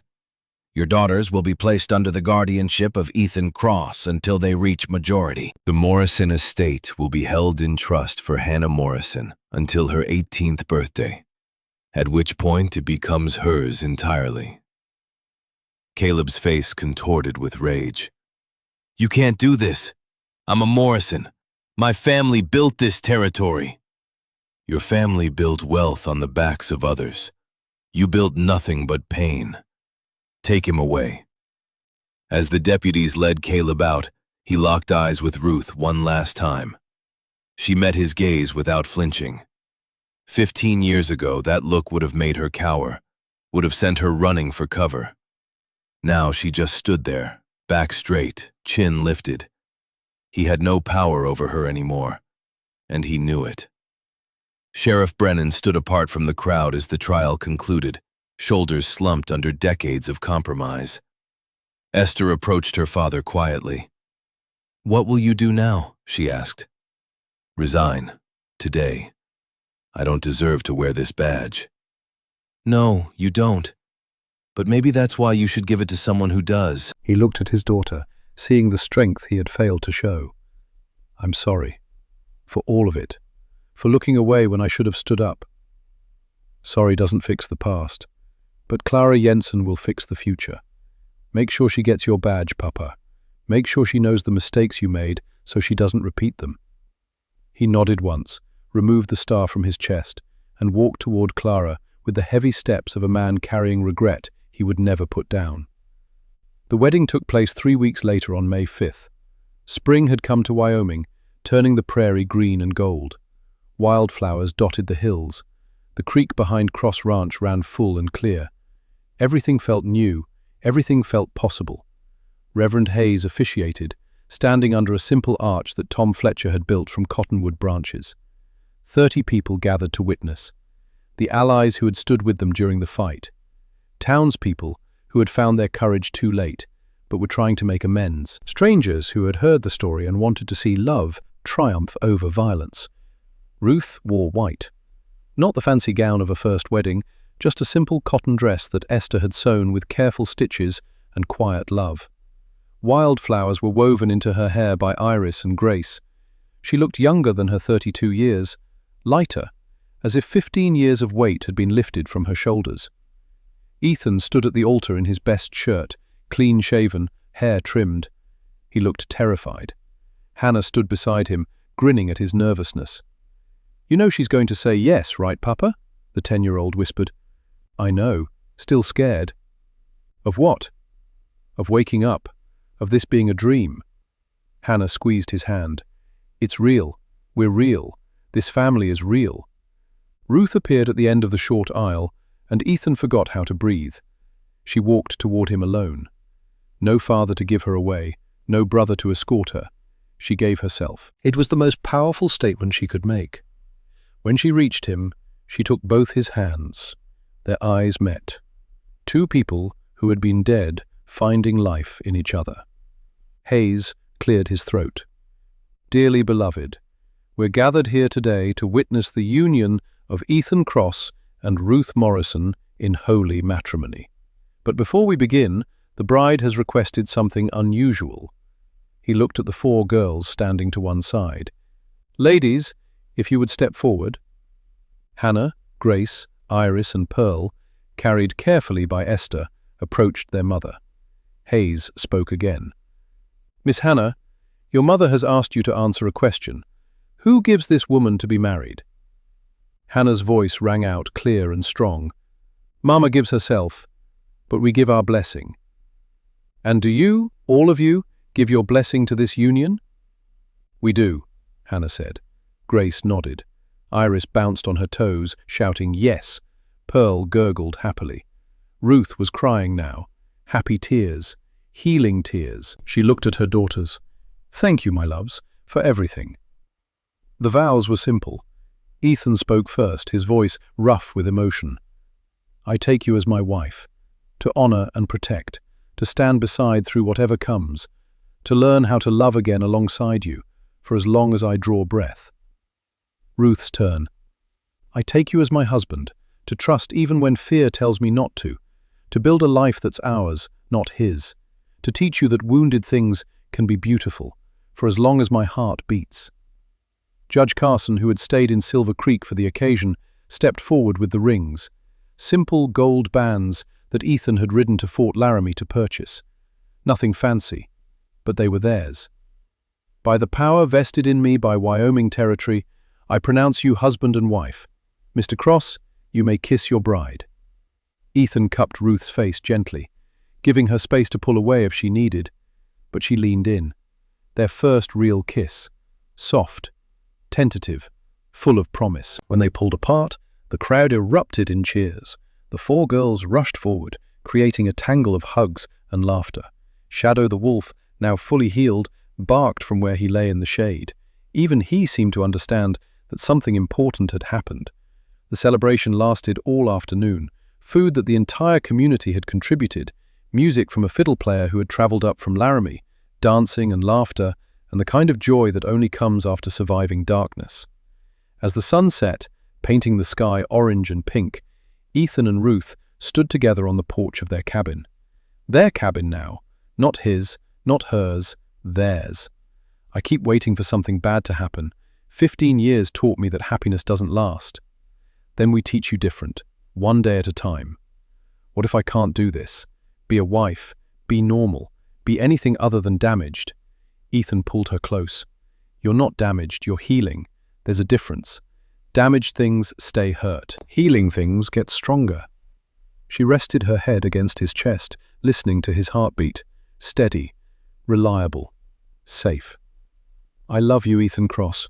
I didn't think I could love anyone after everything, but I do. I love you. I love you too, Ruth Cross. More than I thought I could love anything after Clara. She would have liked you, I think, would have called you brave.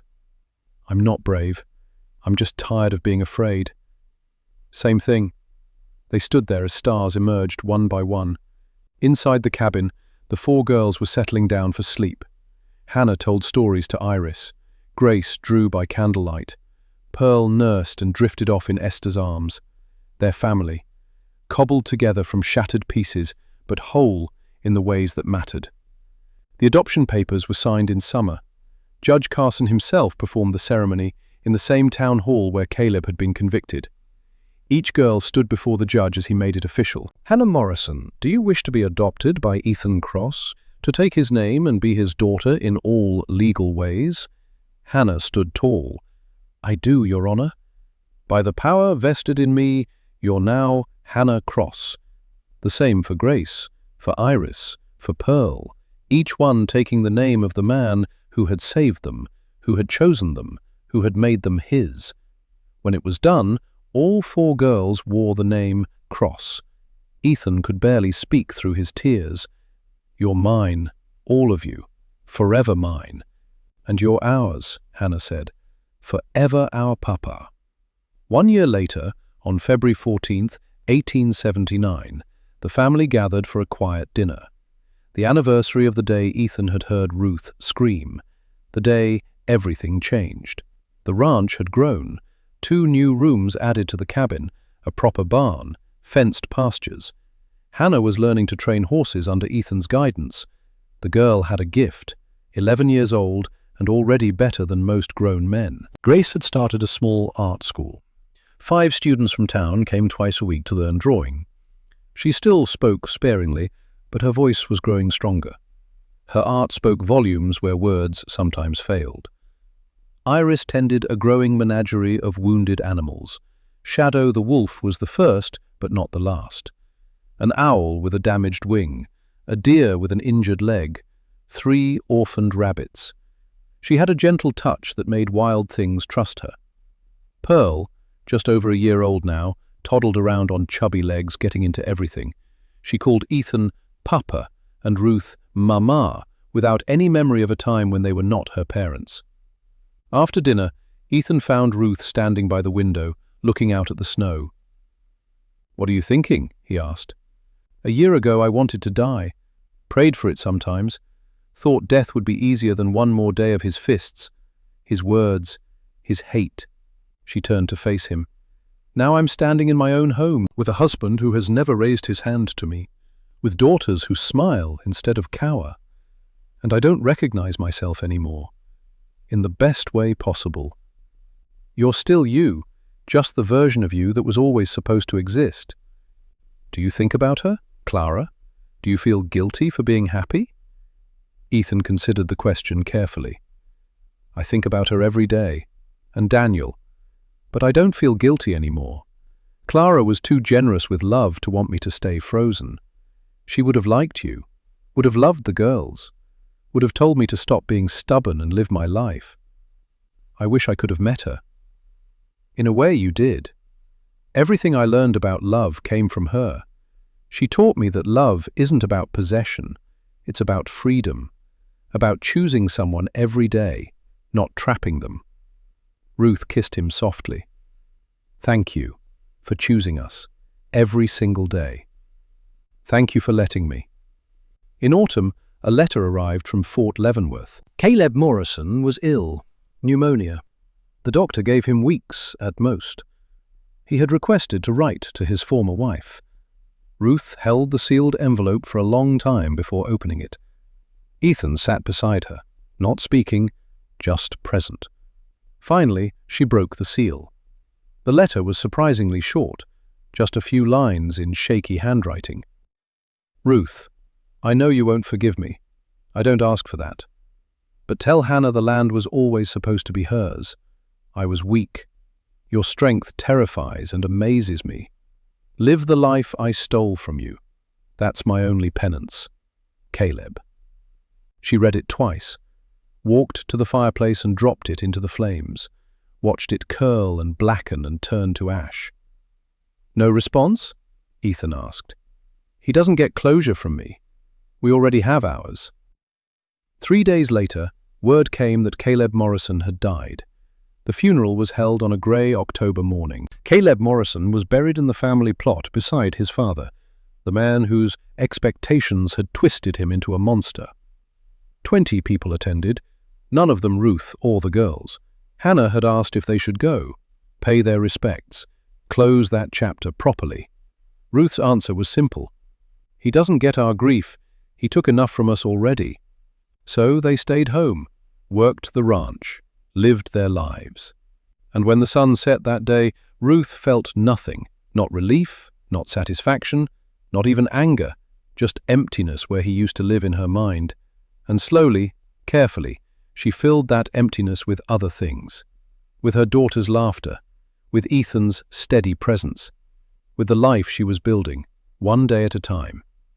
Caleb Morrison was gone, and the world was better for it. That Christmas was the first celebration in the Cross home. The cabin was decorated with pine boughs and strings of dried berries. The smell of baking bread filled the air. All their allies came. Esther and Billy Brennan, Reverend Hayes, the Chens, Ruth Blackwood, Tom Fletcher, Clara Jensen, Judge Carson, who had become a friend rather than just an authority figure. After dinner, Hannah stood with a cup raised. "I want to say something." The room quieted. The 11-year-old looked suddenly nervous, then squared her shoulders. "A year and a half ago, I thought family meant pain. meant protecting Mama and my sisters from Papa's fists, meant being scared every single day. Papa Cross taught me that family means people who show up, who stand with you, who choose you. She looked around the room. You're all my family now, not because of blood, because of choice. You chose us when everyone else looked away, and we choose you back, every day. She raised her cup higher. To the family we choose. Everyone echoed the toast. To the family we choose. Ethan felt Ruth's hand slip into his, felt the weight of 4 daughters pressed close around them, Felt the warmth of friendship and community. Felt, for the first time in 8 years, like life was not just something to survive, but something to celebrate. Shadow the wolf dozed by the fire. Snow fell soft outside, and inside a small cabin in Wyoming, wounded people who had learned to be whole celebrated the only thing that mattered. They had survived, and now they were living. And sometimes that was the greatest victory of all. 7 years passed like water through fingers, sometimes slow, sometimes fast, but always moving forward, always carrying them towards something better than what they had left behind. February 14th, 1885, the 7th anniversary of the scream that changed everything. Ethan Cross stood on the porch of his ranch, now expanded to include a proper house with 8 rooms, a rebuilt barn, and fenced pastures that stretched toward the horizon. At 42 years old, he had silver threading through his dark hair and lines around his eyes that came from smiling more than grief. Behind him, noise spilled from the house. Laughter, arguments, the sound of a family living at full volume. He smiled and turned back inside. Hannah sat at the kitchen table, now 17 years old and looking more like her mother every day. But where Ruth had been beaten down by men, Hannah had been forged into steel. She managed the Morrison Ranch, now renamed the Cross Morrison Land Trust, with an iron will and a fair hand. 30 families worked the land, Chinese immigrants, native peoples. Anyone willing to work hard got a fair wage and honest treatment. "Papa, you need to tell Billy that I'm not marrying him just because he asked," Hannah said, not looking up from the ledger she was reviewing. Ethan poured coffee. "You're not marrying him?" "I didn't say that. I said not just because he asked. He needs to understand I have conditions." Such as? "He works for me, not with me. The ranch stays in my name. Our children, if we have them, take the Cross name, not Brennan. And he never, ever raises a hand to me or anyone else in anger." Ethan smiled. "Billy's a good man. He knows all that already." "Then he can wait while I make sure he understands it in his bones." Hannah looked up, her eyes so like her mother's. "You waited for Mama, gave her time to trust. Billy can do the same for me." "Smart girl.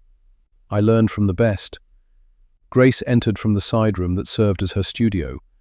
At 14, she had published her first book, a collection of drawings depicting survivors of violence.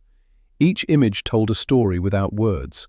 The book had traveled across the country, raising awareness and funds for women's shelters. She still spoke sparingly, but when she did, people listened.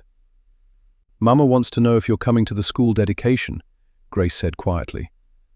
"Wouldn't miss it." The Silver Creek School had been rebuilt with money from the Morrison estate. Ruth ran it now, teaching 25 students from town and the surrounding ranches. She taught reading and mathematics and something more important. She taught them that they had value, that their voices mattered, that no one had the right to silence them through fear or violence. Iris bounded in with her usual chaos, now 12 years old and covered in hay and dog hair. She had transformed part of the ranch into an animal sanctuary. Wounded creatures found their way to her somehow. Birds with shattered wings, dogs beaten by cruel owners, even a bear cub orphaned by hunters. She healed them with gentle hands and fierce determination. "Shadow got into the chicken coop again," Iris announced. "But he didn't eat any, just wanted to sleep with them. I think he's getting old." "He's 9. That's old for a wolf. Then we take extra good care of him, like he took care of us." The wolf in question limped in behind her, grey muzzle now white with age. He settled by the fire with a contented groan. From terrorizing predator to house pet, the transformation was complete. Pearl entered last, now 9 years old and already showing signs of the force of nature she would become. She carried a law book that was almost as big as she was, her dark eyes scanning the pages with intense focus. "Papa, what does habeas corpus mean?" "It means you can't hold someone in jail without charging them with a crime." "Good, because I'm going to be a lawyer and I need to know these things." "You're 9. Judge Carson was reading law books at 6. I'm already behind." Ethan laughed and ruffled her hair. "You have time, little one." "No, I don't. There are too many bad people getting away with bad things. Someone has to stop them." She looked up at him with complete seriousness. "You stopped Caleb Morrison. I'm going to stop all the others." The weight of that statement settled over the room. This child who had been 3 days old when violence nearly killed her mother, who had no memory of fear or pain, who had grown up knowing only love and safety, and she wanted to use that security to protect others. "Then you'll be a great lawyer, the best." "I know." The confidence was not arrogance, just certainty. Pearl Cross knew her purpose at 9 years old. Most people never found theirs at all. Ruth appeared in the doorway, and even after 7 years of marriage, Ethan's breath caught. She wore a simple dress, her hair pulled back, a smile on her face that still felt like a miracle. At 40, she had finally grown into the person she was always meant to be. Strong, confident, free. "Are we ready?" she asked. "The dedication starts in an hour." "Ready as we'll ever be." They traveled to town in 2 wagons, the Cross family plus Esther Brennan, who lived with them now and served as grandmother to all 4 girls. The old woman had lost her husband years ago, and her son had moved to California. But she had found family again in this makeshift clan of survivors. Silver Creek had changed in 7 years. New buildings, new people, a new sheriff, Clara Jensen, who ruled with fairness and an absolute refusal to tolerate corruption. The town had learned hard lessons about what happened when good people stayed silent. They were determined not to repeat those mistakes. The school dedication drew over 100 people. Reverend Hayes gave the blessing. Judge Carson, now on the Wyoming Territorial Supreme Court, gave a speech about the importance of education and justice. But the moment everyone waited for was when Ruth Cross stepped to the front. She looked out at the crowd, saw faces that had watched Caleb beat her in the street 7 years ago, faces that had looked away, faces that carried shame for their silence, and faces of children who had never known that version of their town, who had grown up in a place trying to be better. 7 years ago, I stood in this town square bleeding. My husband had just beaten me in front of all of you, and nobody helped, not because you were cruel, but because you were taught that some things were private, that a man's family was his business, that women and children were property to be managed, not people to be protected. The crowd shifted uncomfortably, but no one left. They owed her this much: to listen, to witness, to remember. One man was different. Ethan Cross didn't know me, had no reason to care, but he stopped anyway, saved my life and the lives of my 4 daughters. He taught us that family isn't about blood or obligation. It's about choice, about showing up, about standing firm when everything tells you to walk away. She paused, gathering her thoughts.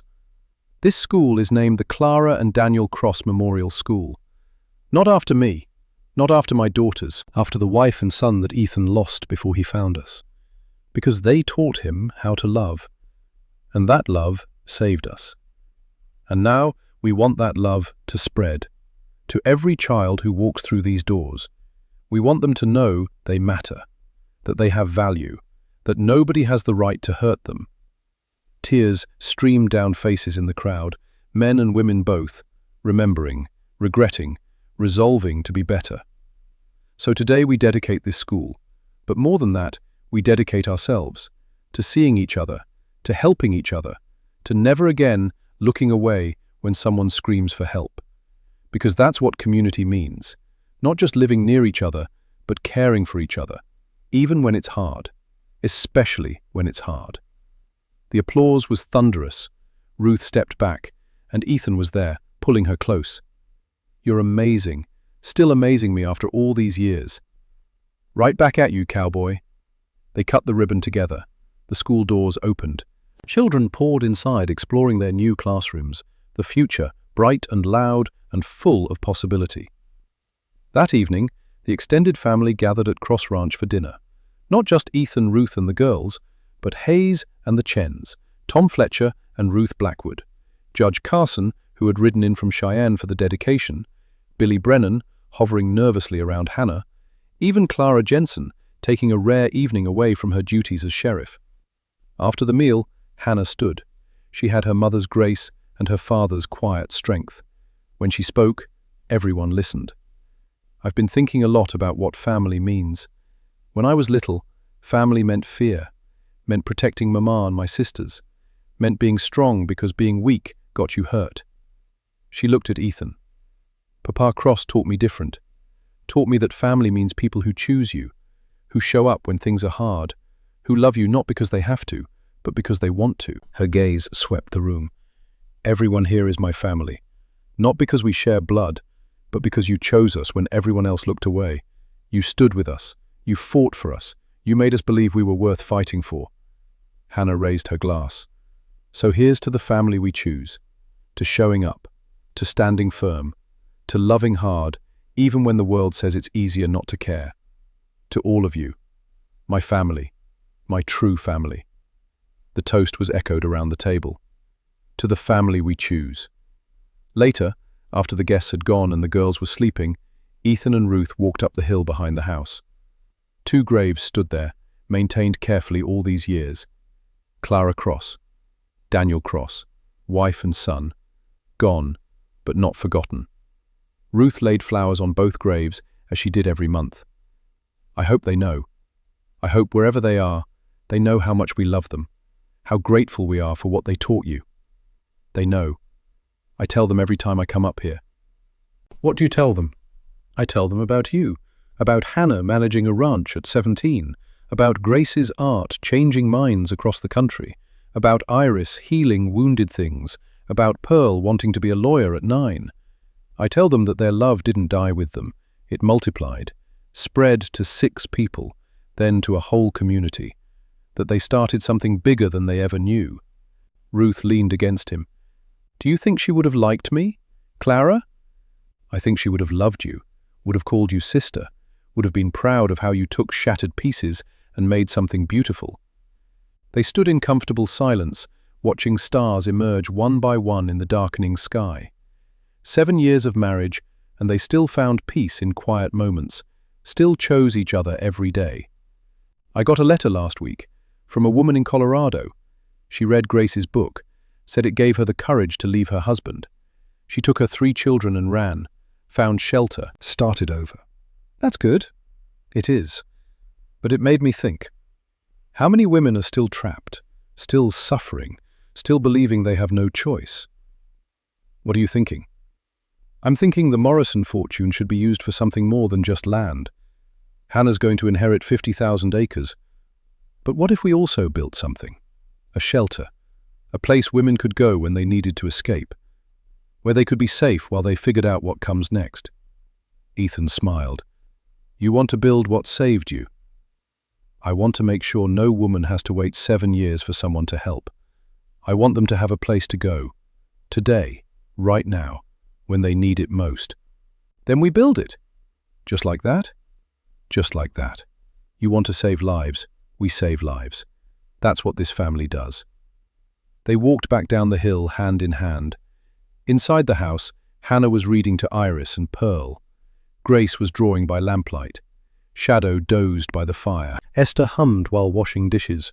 The ordinary sounds of family life, but there was nothing ordinary about the people making those sounds.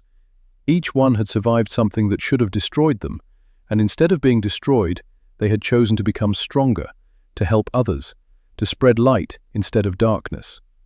The Cross Morrison Women's Shelter opened in the spring of 1886, the first in Wyoming Territory. It could house 20 women and their children, provided food, clothing, medical care, and legal assistance. Hannah managed it along with the ranch. Ruth taught classes. Grace created art therapy sessions. Iris brought animals for the children to help care for. Even Pearl, at 10 years old, talked to the women about their legal rights in language simple enough for them to understand. In the first year, 35 women and 48 children found shelter there. 33 of those women successfully left their abusers and started new lives. 2 returned to dangerous situations. Judge Carson used the documentation from the shelter to prosecute 12 men for domestic violence. All 12 were convicted. The shelter became a model. Other territories reached out, asked how it was done, how it was funded, what made it work, and slowly, painfully slowly, the idea spread. That women did not have to suffer in silence, that children did not have to grow up afraid, that there were people who would help if you just asked. On February 14, 1887, 9 years after the scream that started it all, the entire family gathered for a photograph. It had become tradition. Every anniversary, they marked how far they had come.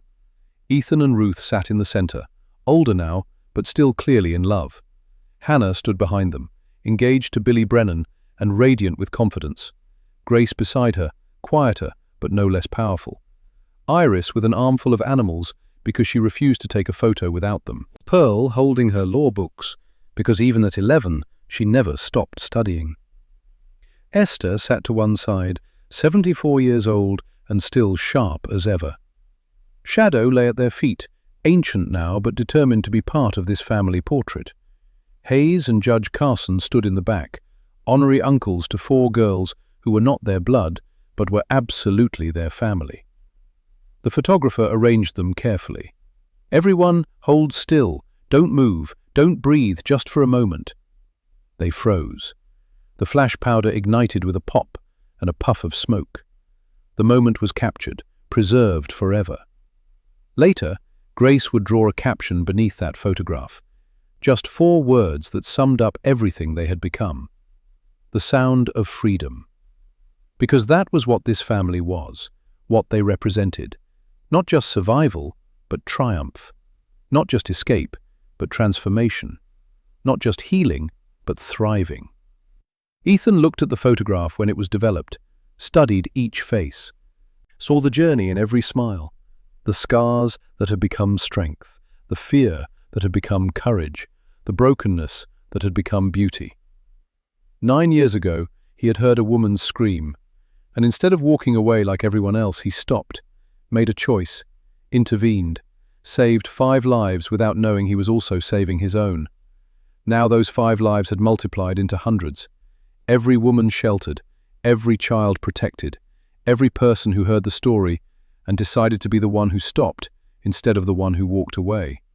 Love spread like that, one choice leading to another, one life saved leading to dozens more, one moment of courage rippling outward through time until it touched people who would never know where it started. But Ethan knew. It started with Clara teaching him how to love unconditionally, with Daniel teaching him that even 3 days of life could matter immeasurably, with 6 years of grief teaching him that being dead inside was not the same as being safe. And it continued, with Ruth teaching him that wounded people could heal each other, with Hannah teaching him that children could be warriors, with Grace teaching him that silence could be powerful, with Iris teaching him that gentleness was strength, with Pearl teaching him that purpose could be found at any age. They had saved each other, all of them, over and over again, every single day. That was the real story, not about a hero rescuing victims, but about people choosing each other, showing up, standing firm, building something beautiful from shattered pieces. That was what family meant, not blood, not obligation, but choice. Choosing to love when the world said it was safer not to care. Choosing to help when it was easier to look away. Choosing hope when despair would be simpler. Choosing life, every single day, no matter how hard. As the sun set over Cross Ranch that February evening, Ethan stood on his porch one last time. Behind him, his family filled the house with noise and love and life. Before him stretched the Wyoming prairie, vast and beautiful and full of possibility. He thought about the man he had been 9 years ago, hollow, dead inside, going through motions without purpose. And he thought about the man he was now. Father, husband, protector, builder. Still scarred in some ways, still carrying wounds, but whole in the ways that mattered.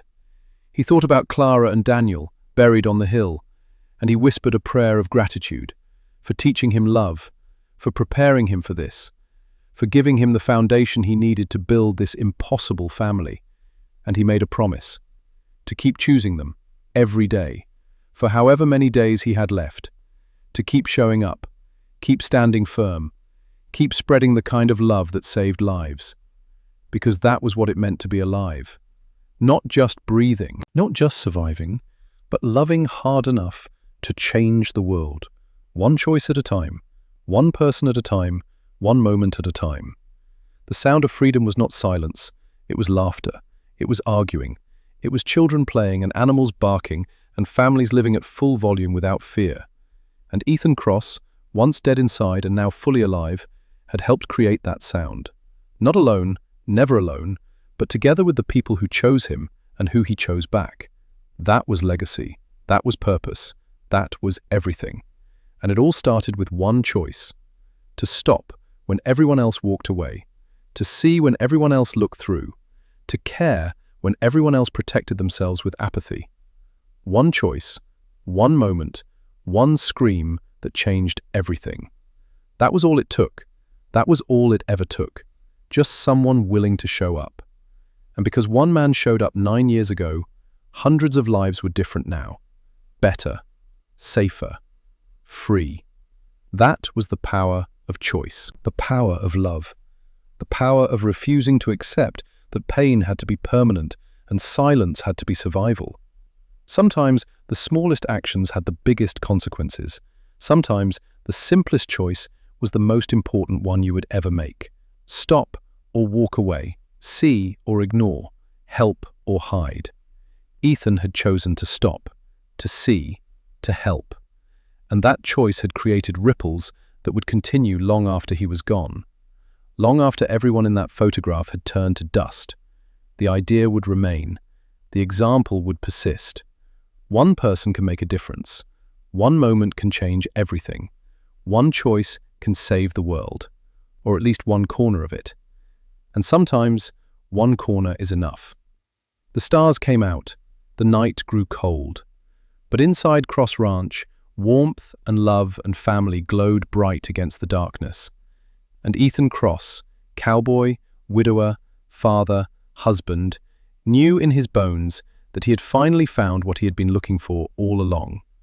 Not happiness, not peace, not even healing, but purpose, connection, the chance to matter, to make a mark, to leave the world slightly better than he found it. And surrounded by the family he chose and who chose him back, that was more than enough. It was everything. 3 weeks after the photograph was taken, Shadow the wolf died peacefully in his sleep. He was 9 years old, ancient for a wild creature. Iris found him by the fire one morning, simply gone. She did not cry at first, just sat beside him, stroking his grey fur one last time.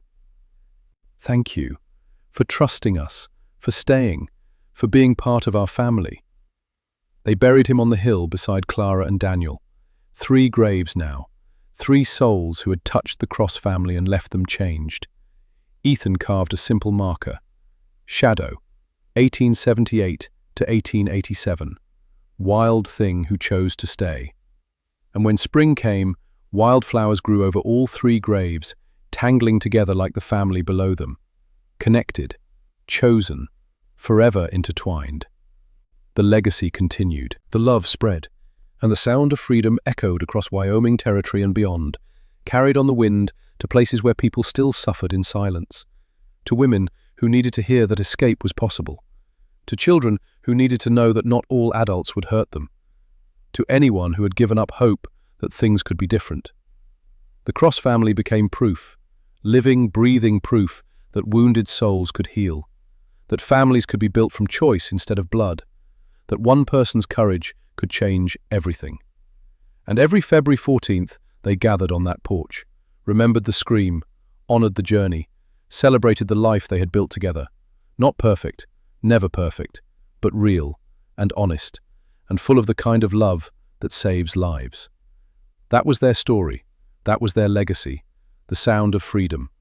And it all started with one man who chose to stop when everyone else walked away. Sometimes that was all it took.